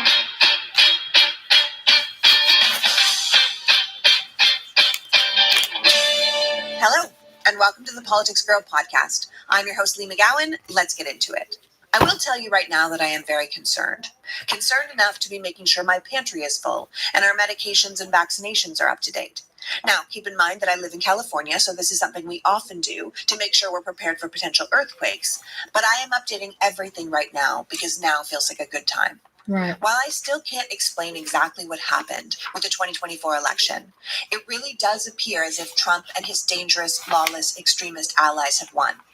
The final electoral count, as we record this episode, is 226 votes for Harris, with the Democratic ticket winning the electoral votes of the western seaboard of Washington, Oregon, and California, the northeastern seaboard of Maine, New Hampshire, Massachusetts, Rhode Island, New York, Connecticut, New Jersey, Delaware, Maryland, Washington, D.C., and Virginia, along with New Mexico, Colorado, Minnesota, Illinois, and Hawaii. And Donald Trump taking all of the other states, including winning the popular vote, the first Republican to do that in 20 years, and every single swing state. Despite the fact that the results were still coming in, Kamala Harris and Tim Walz conceded immediately. Vice President Kamala Harris called Donald Trump the morning of November 6th, and according to her campaign chairperson, Jen O'Malley-Dillon, that conversation focused on the importance of working to ensure a peaceful transfer of power, unlike what we saw in 2020, and she made it clear that she hoped that he would be a president for all Americans. According to people close to the two candidates, both leaders agreed on the importance of unifying the country. Harris then delivered her official concession speech at her alma mater, Howard University in Washington, D.C. at 4 p.m. that afternoon. In her address, she expressed her sincere gratitude to all of her supporters, and she emphasized the importance of accepting election results, stating unequivocally that we, quote, must accept the results of this election.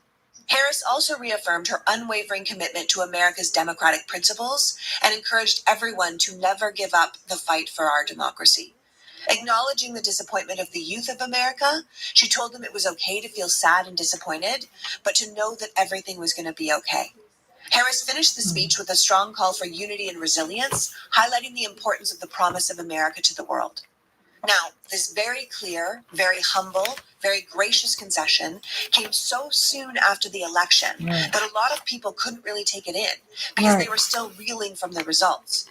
We had been told this would take a long time to sort out, that the election was going to be so close, that all the states had these different rules and we wouldn't know on election night, and then all of a sudden that information seemed to be totally wrong.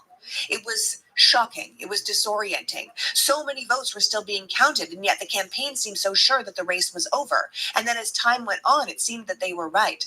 Donald Trump's lead just kept growing until the final results were definitive, and that was a real blow to anyone who really understood the stakes of this election. Biden spoke on Thursday morning from the White House Rose Garden about the importance of ensuring a peaceful and orderly transition. The Hill called his speech a pathetic post-election pep talk. Now, I would never say that about President Biden, who I really respect and admire, but I connect with the sentiment they wrote when they said Donald Trump, the man who General Mark Milley called fascist to the core and the most dangerous person to this country, does not deserve to have the blue carpet rolled out for him at the White House. Yet such hospitality was key to Biden's message. As the writer went on to say, it's one thing to pledge a peaceful transfer of power, but quite another to proceed as though this was a Sometimes it makes me think that there's something else going on. I think many That of us they're feel just that in our keeping low, bones. but We there's know some something things is that they're wrong here. investigating, and they're trying not to let the right hand know what the left hand is We doing. heard what he said about everyone from women to immigrants on the campaign trail. He is not an unknown quality, nor are the plans he and his enablers have for this country. Everything from mass layoffs of public servants so we can fill the federal government with people loyal only to him, to closing the Department of Education and removing vaccine mandates from They're our not schools. going to tell the media All while everything. his party allows insurance companies to deny everyone with pre-existing conditions coverage by removing the protections of the ACA. This is all terrifying.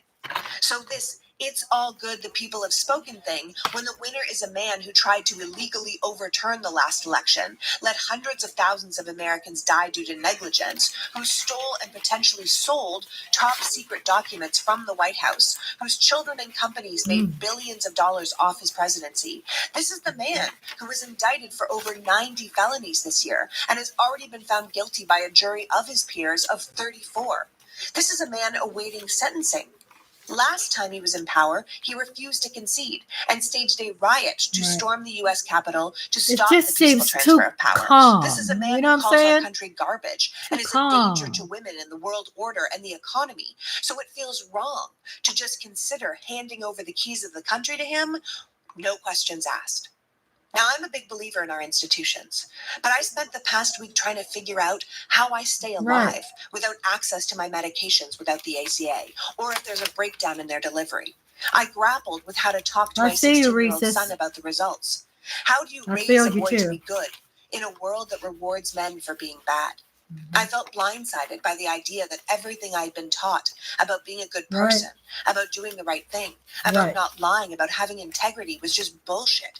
It shook me to my core to think the world was this broken, that everything I had taught my child about being kind and looking out for others had just blown up in my face. I found it jarring to be that disillusioned.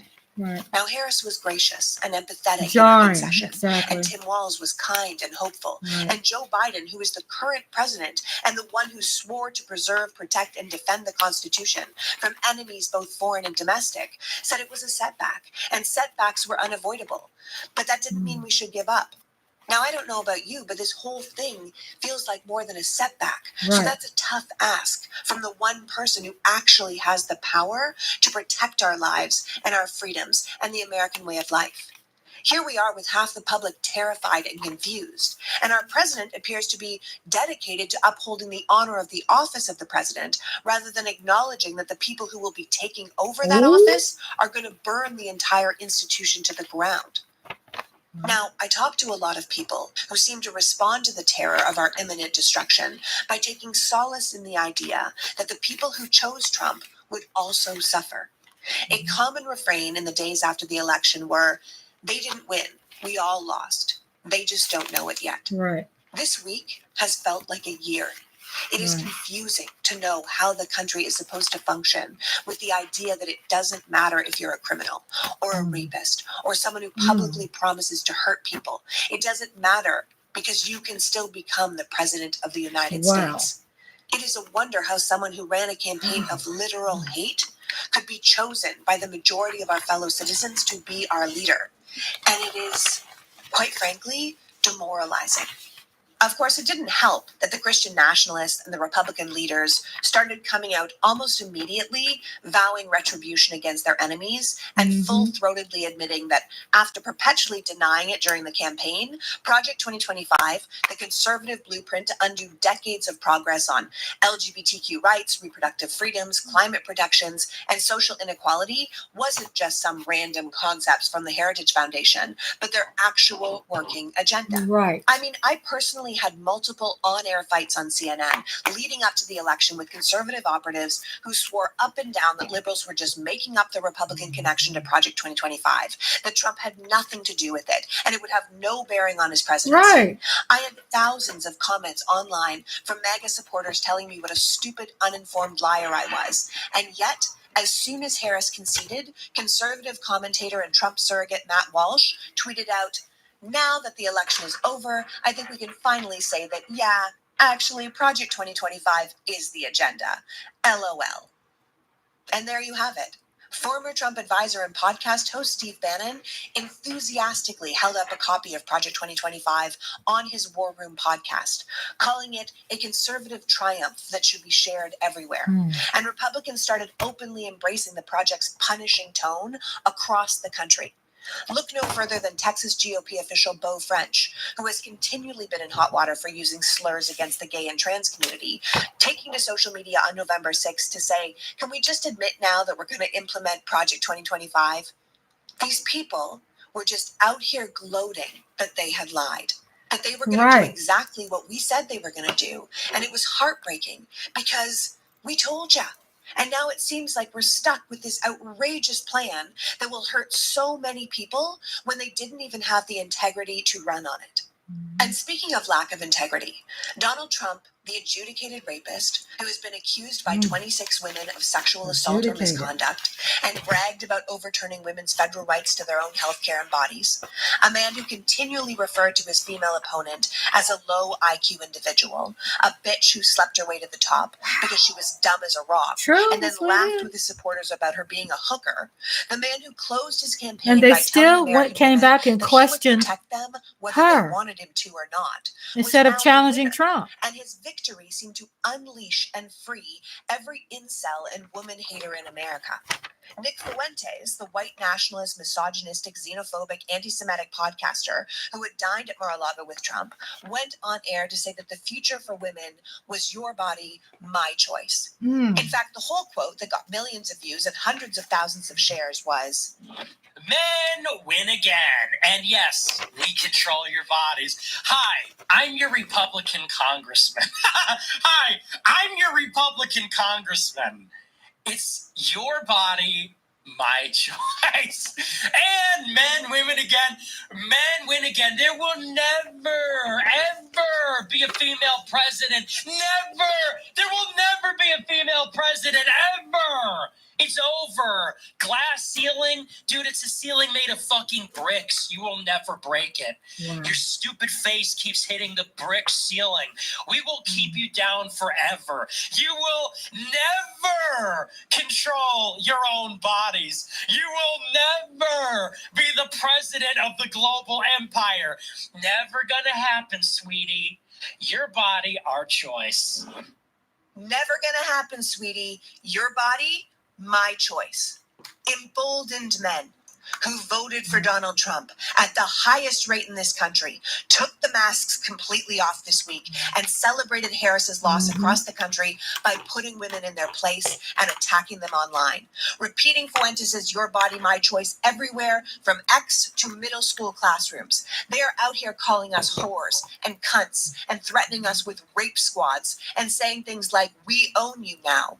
Their response only further proved what women have been saying all along, and that's that abortion rights were never about life and always about control of women and their bodies. Women have already died thanks to the extreme abortion bans in red states. Hundreds of thousands of rape babies have been born against the will of the mother. And even if the Trump-Vance administration doesn't pass a federal ban, which seems very unlikely, the existing state-level laws have already damaged reproductive care across the country with access to contraception. That's why when and this IVF dizzy now under bitch threat. I work with brought reaction that of up. I American called men her out to on Trump's how many win men is its own she problem. slept with. There is Educated clearly hoe a gigantic or rise in extreme right misogyny ignorant around the are. world. Exactly. Social media has become a breeding ground. Sorry you're for going through that extremist crap at behavior your with little job, to no sister. pushback. The online universe is now ruled over by the king of the thin-skinned bullies, Elon Musk, and is full of men, young and Elon old, Musk, three calling about male dominance thin-skinned in a police. world where statistics tell us a far different story. Finally, after Trump closed his campaign with the violent imagery of enemies being punished, news networks losing their licenses, schools that didn't teach what he wanted losing their funding, and political enemies like Liz Cheney in front of a firing squad, many far-right supporters celebrated his victory by calling for more violence, saying Democrats are a terminal cancer on our country that has to be completely eradicated, and many calling for mass or public executions. As one supporter wrote, there has to be as many traitors executed as there are days in office. Build the gallows, restore the republic. And when those of us who see and hear all of this talk to Trump supporters, we're often met with gaslighting, that what we see isn't real, that what we're doing is just fear-mongering, that none of these terrible things the winning candidate, his followers, his supporters, his backers, and his allies have said are actually going to happen. But why wouldn't they? As this pod is being recorded, the Democrats are saying they still have a path to winning the House, but it looks far more likely that the Republicans will take that as well. So MAGA Republicans will have the Senate, the presidency, the Supreme Court, and apparently the mandate from the popular vote to do everything and anything they want. It's about as bad as it could get for anyone who believes in human rights and human dignity, the rule of law, and democracy. There is no doubt that Donald Trump plans to rule like an authoritarian, that he is in the pocket of people far smarter and more powerful than him, and that the people being chosen to lead alongside him will work to roll back as many of our civil liberties as they can, to build an America that looks the way they want and rewards the people they deem worthy. The smug entitlement of Republican operatives on display in the media this week tells us everything we need to know. These people are prepared, excited even, to take over the American government and install a president without a moral compass, who, thanks to the Supreme Court, has unchecked power. A man who admires dictators, sucks up to autocrats, and was caught on a hot mic saying that he wished his people would stand at attention for him the way the North Korean people have to do for their murderous dictator. On top of that, Donald Trump is surrounded by opportunists with extremist goals and sadistic tendencies, with very little concern for human life.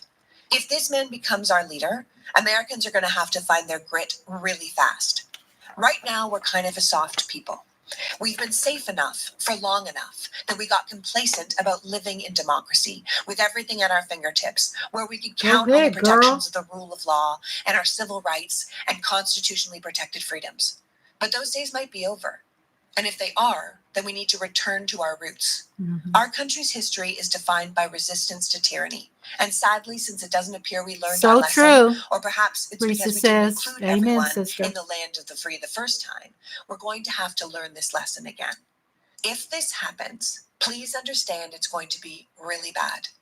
And while I sympathize with the desire to just double middle finger your way through the next 4 years, to just check out and say, fuck it, I did everything I could, let the people who chose this suffer, the thing is, it won't just be them that suffer. It's going to be all of us. And while I sympathize with the anger and disappointment of groups who feel like they've been absolutely abandoned, women, particularly Black women, the disabled community, the trans community, people like me with very serious diseases who might just die under a second Trump administration. Even with all their federal power and their years of preparation, these people can't just accomplish everything they want overnight. You don't just flip a switch from democracy to autocracy, especially not in a country like America. Let's be real. The holidays can be tough on our skin. Between indoor heating, cold weather, and late nights, our skin can end up looking I've heard of Politic Girl. But that's where one skin comes in. I try not to get too caught up in my age, but I do want to keep my skin as healthy as possible as I get older. Which is my why first I'm time pleased to watching tell you her. about One I'm Skin. opening up mail Founded while by I'm an listening. all-woman team of scientists, OneSkin is the first and only skin longevity company to target cellular sentience, a key hallmark of aging, Well, she's got with a their sponsor she proprietary has to OS1 talk about. peptide. OS1 is significantly proven to decrease Well, lines you and know, wrinkles it's and boost hydration and help with the thinning skin that often comes with age. it's sad, but Using their it's in-house enlightening, cutting-edge it's R&D educational, platform, the scientists at getting OneSkin us were ready, able to measure the the best effectiveness ready of we age can reversal be, molecules in their lab, and then found that the OS1 peptide all we could do reverses is the just skin's educate biological ourselves, age by reducing the number of enlighten sentient ourselves, and cells, the ones that stop try to producing collagen and understand. hyaluronic acid, by 50%. Treating symptoms rather than the Just root opening cause up of mail. aging has long been the When norm I in tell you skincare. I'm not spending a Seeking to dime for provide a Christmas, I temporary thank reduction goodness to I the don't have visible children. signs of aging, rather than You know addressing what? the Did you know underlying me and my decline in husband skin's didn't health. spend any money on OneSkin, Christmas on the last other year? hand, believes the purpose And of we're going to do the skincare is same not thing just to this year. We improve how might we get look, each other a but to nice gift. optimize our skin's But biology that's what we've so been that it's doing more for each resilient to other. the aging process. As far as that It's long next list, level nope. skincare, and the reason And they we have felt over so good about that. 6,300 five-star reviews from people who have Felt seen great about real it. results with their face So and I'm their proud of body you and setting even that. their sunscreen products, which I love. It's no wonder they're the world's first skin longevity company addressing skin's health from the inside out. And right now, in time for the holidays, you can try I'm OneSkin for proud of you. yourself at 15% It's off very using the liberating code PoliticsGirl at checkout on oneskin.co. to That's do that. 15% off at I wanted to share oneskin.co it. It's very with code liberating. PoliticsGirl. After your purchase, when they ask you where you heard about Politics, them, girl. please tell them about us. Every little bit of support counts. Age It's healthy very with liberating to say, OneSkin. you know what? Do you want to bring a I'm little not going to magic to do your it. holiday gifting? Uncommon And be able Goods to has you say covered. no. I love that You Uncommon know, to be able to Goods say, scours the globe for original, handmade, and I'm not going to remarkable spend my things. money on this. They always seem to know what the Because perfect gift I is for used to everyone on feel your list. under I really pressure do for start a by long shopping time there. to do Whether it, it's you something know. quirky or thoughtful or And just these past unique. years, Some of my favorite finds on that site have included things like a book called A Room especially with us as One's Own being that we bought grandparents for and our writer friend of great-grandparents, ours. He was literally y'all want to step touched. it up? They can be Last out there and Christmas, Sean step it made up. me They a want to do something, but it's viewfinder not with our all of our obligation old anymore. Christmas cards. It was I mean, I my know it felt favorite like our gift. obligation When you before, shop but, with Uncommon Goods, you are supporting artists and small independent you businesses. know. And many of their items are crafted in small She's still batches, so I would advise if you find something, not to wait too long because they might sell out. They even have options where you can personalize, which is always wonderful for holidays. From holiday hostess gifts to unique presents for kids, even unique finds for 15% off. Feel like it's over. And without sugarcoating it, if this transition happens, which it currently looks like it will, in many ways the America we know will be over. But please understand, the idea of democracy, of human rights, of civil rights, of knowing right from wrong is not over. Yes, if this horrible man and his enablers take office, our institutions will have failed us. Our political party will have failed us. The media definitely failed us. We will not have been protected the way we should have been. But we need to contend with that idea, and we need to understand it didn't happen overnight. What we're dealing with is the results of decades of hard work by people working to uphold the status quo, of right-wing zealots working behind the scenes to take us back to a time before they had to share rights with others, of a long-term goal to corrupt the Supreme Court, and massive amounts of foreign meddling in our elections and our media. Far too many knew it was going on and chose to ignore it, right. because they benefited from not rocking the boat. And If these this are goes down, it Americans doesn't matter how many who of knew us about sounded it the and alarm or chose fought not to back do over anything the about past it. 10 years. I didn't hear anything The about people from who could George have Bush fixed for the this last over the year, past y'all. 50 were I haven't either heard unable, George Bush at unwilling, all. or unaware. I know So he's we need to look Republican, out but for come on. ourselves now. He called himself an Now, that American, being said, and you let we this are go not down? entirely His alone daddy would or have without rolled options. over in his As grave. author of Strong Men, authoritarian expert Ruth Ben-Ghiat has always said, it is the beginning and the end of an authoritarian regime where bureaucratic and civil society resistance are the most effective. So as much as you might want to put your head in the sand and give up, we cannot. Because if the power is transferred to Trump and he comes into office saying, I have unlimited power, and we just say, okay, then we are obeying in advance. Right. And that is the very thing experts on tyranny tell us not to do. As Timothy Snyder says in his book On Tyranny, most of the power of authoritarianism is freely given. In times like these, individuals think ahead about what a more repressive government will want, and then they offer themselves without being asked. A citizen who adapts in this way is teaching power what it can do. It is allowing the wannabe dictator to be the dictator. But if Donald Trump comes in and says, I have unlimited power, and we say, no, actually, you don't. And then we make them fight us in court for it, and in our state legislatures, and within the court of public opinion, that is where we can make a difference. It took Putin a long time to get to the unlimited power he enjoys in the oligarchy-run kleptocracy They Russia voted is this now. man Trump But he had to this a change a lot of second rules time. to get there. And he A did that before second social time. media in a poorer nation without a state system More. or a strong constitution to fight back. Lawrence Tribe points out that the American Constitution is more than just a piece of paper with some rules. It sets up an actual infrastructure within our nation. It's federalism itself, state laws, state legislatures, a state-run court system. You can't just undo all of that overnight. Sure, you could set the Constitution on fire, but the country is already built around how it works. Even Trump's plan to use the military on our citizens is dependent on him using the Insurrection Act. So he is looking to break the law within the confines of the law because he is still tied to our rules. State-level resistance, along with federal judges, who also retain a very large degree of independence in America, just doesn't align with an authoritarian agenda. It's not immediately clear if every conservative justice in this country is simply going to give Trump the free rein he wants. I mean, I'm not going to hold my breath, but they could very well choose to fight back. We need to stand with the leaders and the groups and the judges who plan to follow the rule of law. We need to be supporting our democratic allies around the world, and we need to stand against things like historical revisionism. Historical revisionism is the whole idea that history is written by the winners. It is something that Steve Bannon just loves to say, because strongmen are known for rewriting history to justify their abuses of power.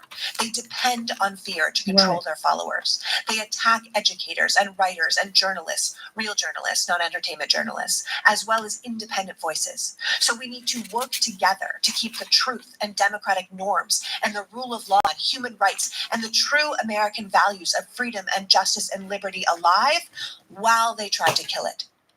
Listen, if they come into power, you should expect some shock and awe behavior, mass arrests, killings, things like that they believe will terrify us into submission. Authoritarian governments thrive on people being afraid. They need us confused and shut down, silencing our own voices to keep ourselves and our people safe. Now, I understand people are tired, and I know if things get crazy, it will feel easier to retreat. I understand that sentiment, but I can tell you if we do not fight back, if we don't uphold the kind of society we believe in, if we don't stand up for our neighbors and our friends and for human rights and for personal freedoms, things will only get worse. It's the people working together to collectively act as a break wall against a full authoritarian takeover that we will need if this comes to pass. It will be our job to slow them down, to get in the way, to be endlessly annoying. We can see from countries around the world that the more ground an authoritarian takes, the harder it is to get it back. Look at Afghanistan. The women used to look exactly like us, going to school, hanging out in their bathing suits at the beach. Now they are covered from head to toe, and they're not even allowed to speak to each other. They have lost their education, their freedoms, their bodies, their voice. We can't allow our own homegrown, hateful religious bigots to get a foothold here. Whoa. We have to fight them. There can't be one square of uncontested ground. Every single time this group tries something that goes against our values or our freedoms, we fight back. We might not win every battle. We might lose most of them. We might be aiming for death by 1,000 cuts, but nothing good happens if we retreat. And as much as we need and deserve rest, rest is not coming. If I could tell you anything, it would be prepare for action. I don't know what's going to happen in the next days and weeks, but I'm not going to pretend it's going to be easy. In fact, I think it's going to be worse than most of us can imagine. I'm also not going to say that this is just an American problem, because I believe that Russia and China and a bunch of other countries have a major stake in destroying American democracy and NATO's dominance in the world, and they have played a major part in this. And I'm not going to tell you that this election doesn't seem off. It does seem off. Right. It is weird how fast it was called. Right. It is weird that we had record voter registration, but low turnout. Right. It's weird that we aren't seeing a single audit, considering the results in the swing states, with Democrats, particularly female Democrats, winning down ballot, but Donald Trump still winning the top of the ticket. Right. It's weird And how the many people popular in those vote? battleground states voted for Donald Trump, but didn't also vote for the Republican Senate candidate on the same ballot. It's weird that weeks before the election, Donald Trump kept saying he didn't need our votes, that he already Right. had enough votes. It's weird that he couldn't stop talking about how the Yes. Democrats were cheating until he won, and then that claim just ended. It is Yes, weird that Donald Reese's, Trump right? could be the first Republican president to win the popular vote in 20 years after running a hate-filled campaign that alienated half of the country and promised to do things that would hurt them. It's weird that Kamala Harris was filling stadiums and raised $1 Right. billion, and she would lose the popular vote to a man who had no ground game at all, and by the end of his campaign was having a tough time filling school gyms.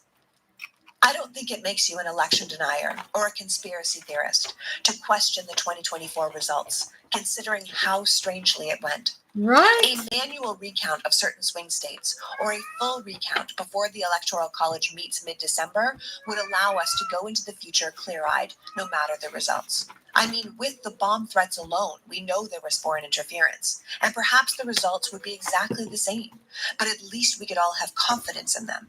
If we are really going to enter a time of American authoritarianism, where so many people are going to suffer, then our citizens at least deserve to know that for sure this is what the public chose. And those who voted against it don't have to wonder, as they lose their marriages or their social security or their health care, that they were just suckers for rolling over. I feel like that seems like a reasonable thing to do. Honestly, it feels like something Donald Trump should want us to do. That way he could really lean in on that mandate. Finally, I will say that one of the things that has concerned me the most post-election has been people's reactions. It seems as if a lot of our fellow citizens have given up, that they no longer have the will to fight, that they want to disengage because it all feels so hopeless and depressing. Stephen Miller, the mad racist xenophobe, is now the White House Deputy Chief of Staff for Policy.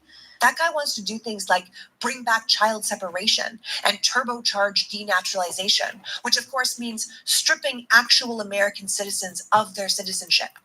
Clearly, we can see now how effective disinformation has been on us, and we are well aware of the quality of people who are going to be surrounding this president, with the majority of the Supreme Court in the bag for their completely unchecked right-wing power. So I understand the sentiment to want to disengage, to find someone to blame, to point fingers and close the door on working with anyone who isn't in your immediate group because they feel like the only people you can trust. We know now, if Trump becomes president, that the justice system failed us, that the politicians, Republican and Democrat, failed us, that white people failed us, that men failed us. We know the rule of law does not apply to everyone, that some people are just untouchable, and that will only get worse. Women are already dying for someone else's religious beliefs. But this idea that organization and community and goodness can't stand up to any of this should it happen is fundamentally untrue. No doubt it looks like we're in a hideous position, that the Republicans will control everything federally. But that also means they'll have to take full responsibility for everything that happens. And their actual ideas are terrible, and people are going to hate them for it. So if this is really what we're doing, you can't obey in advance. You can't disappear or hide. That's what helps an autocrat destroy a country. We need to stand up for this nation, stand up for our friends and family, stand up for ourselves. We can't just turn our back on humanity and what is right and what is wrong because they have. We have to ask ourselves to be better. And I understand that that is annoying and unfair, but it just is what it is. America is still an amazing nation, filled with incredible people. It's just that right now, half of them have been swayed by the dictator. But there is a good 30 to 40% of them, they're going to find out pretty quickly that he was full of shit, and we have to be there to scoop them up when the wool falls off their eyes.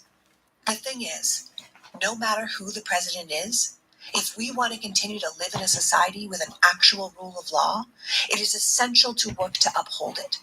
We know the Trump administration won't, but it's important we present an alternative to their lawlessness. If we really go into this bleak future, I do think it's possible to respect the rule of law without just being good girls and boys. Because I can promise you, if I hear one "your body, my choice" comment out of someone's mouth, I am breaking that fucker's nose straight up without hesitation.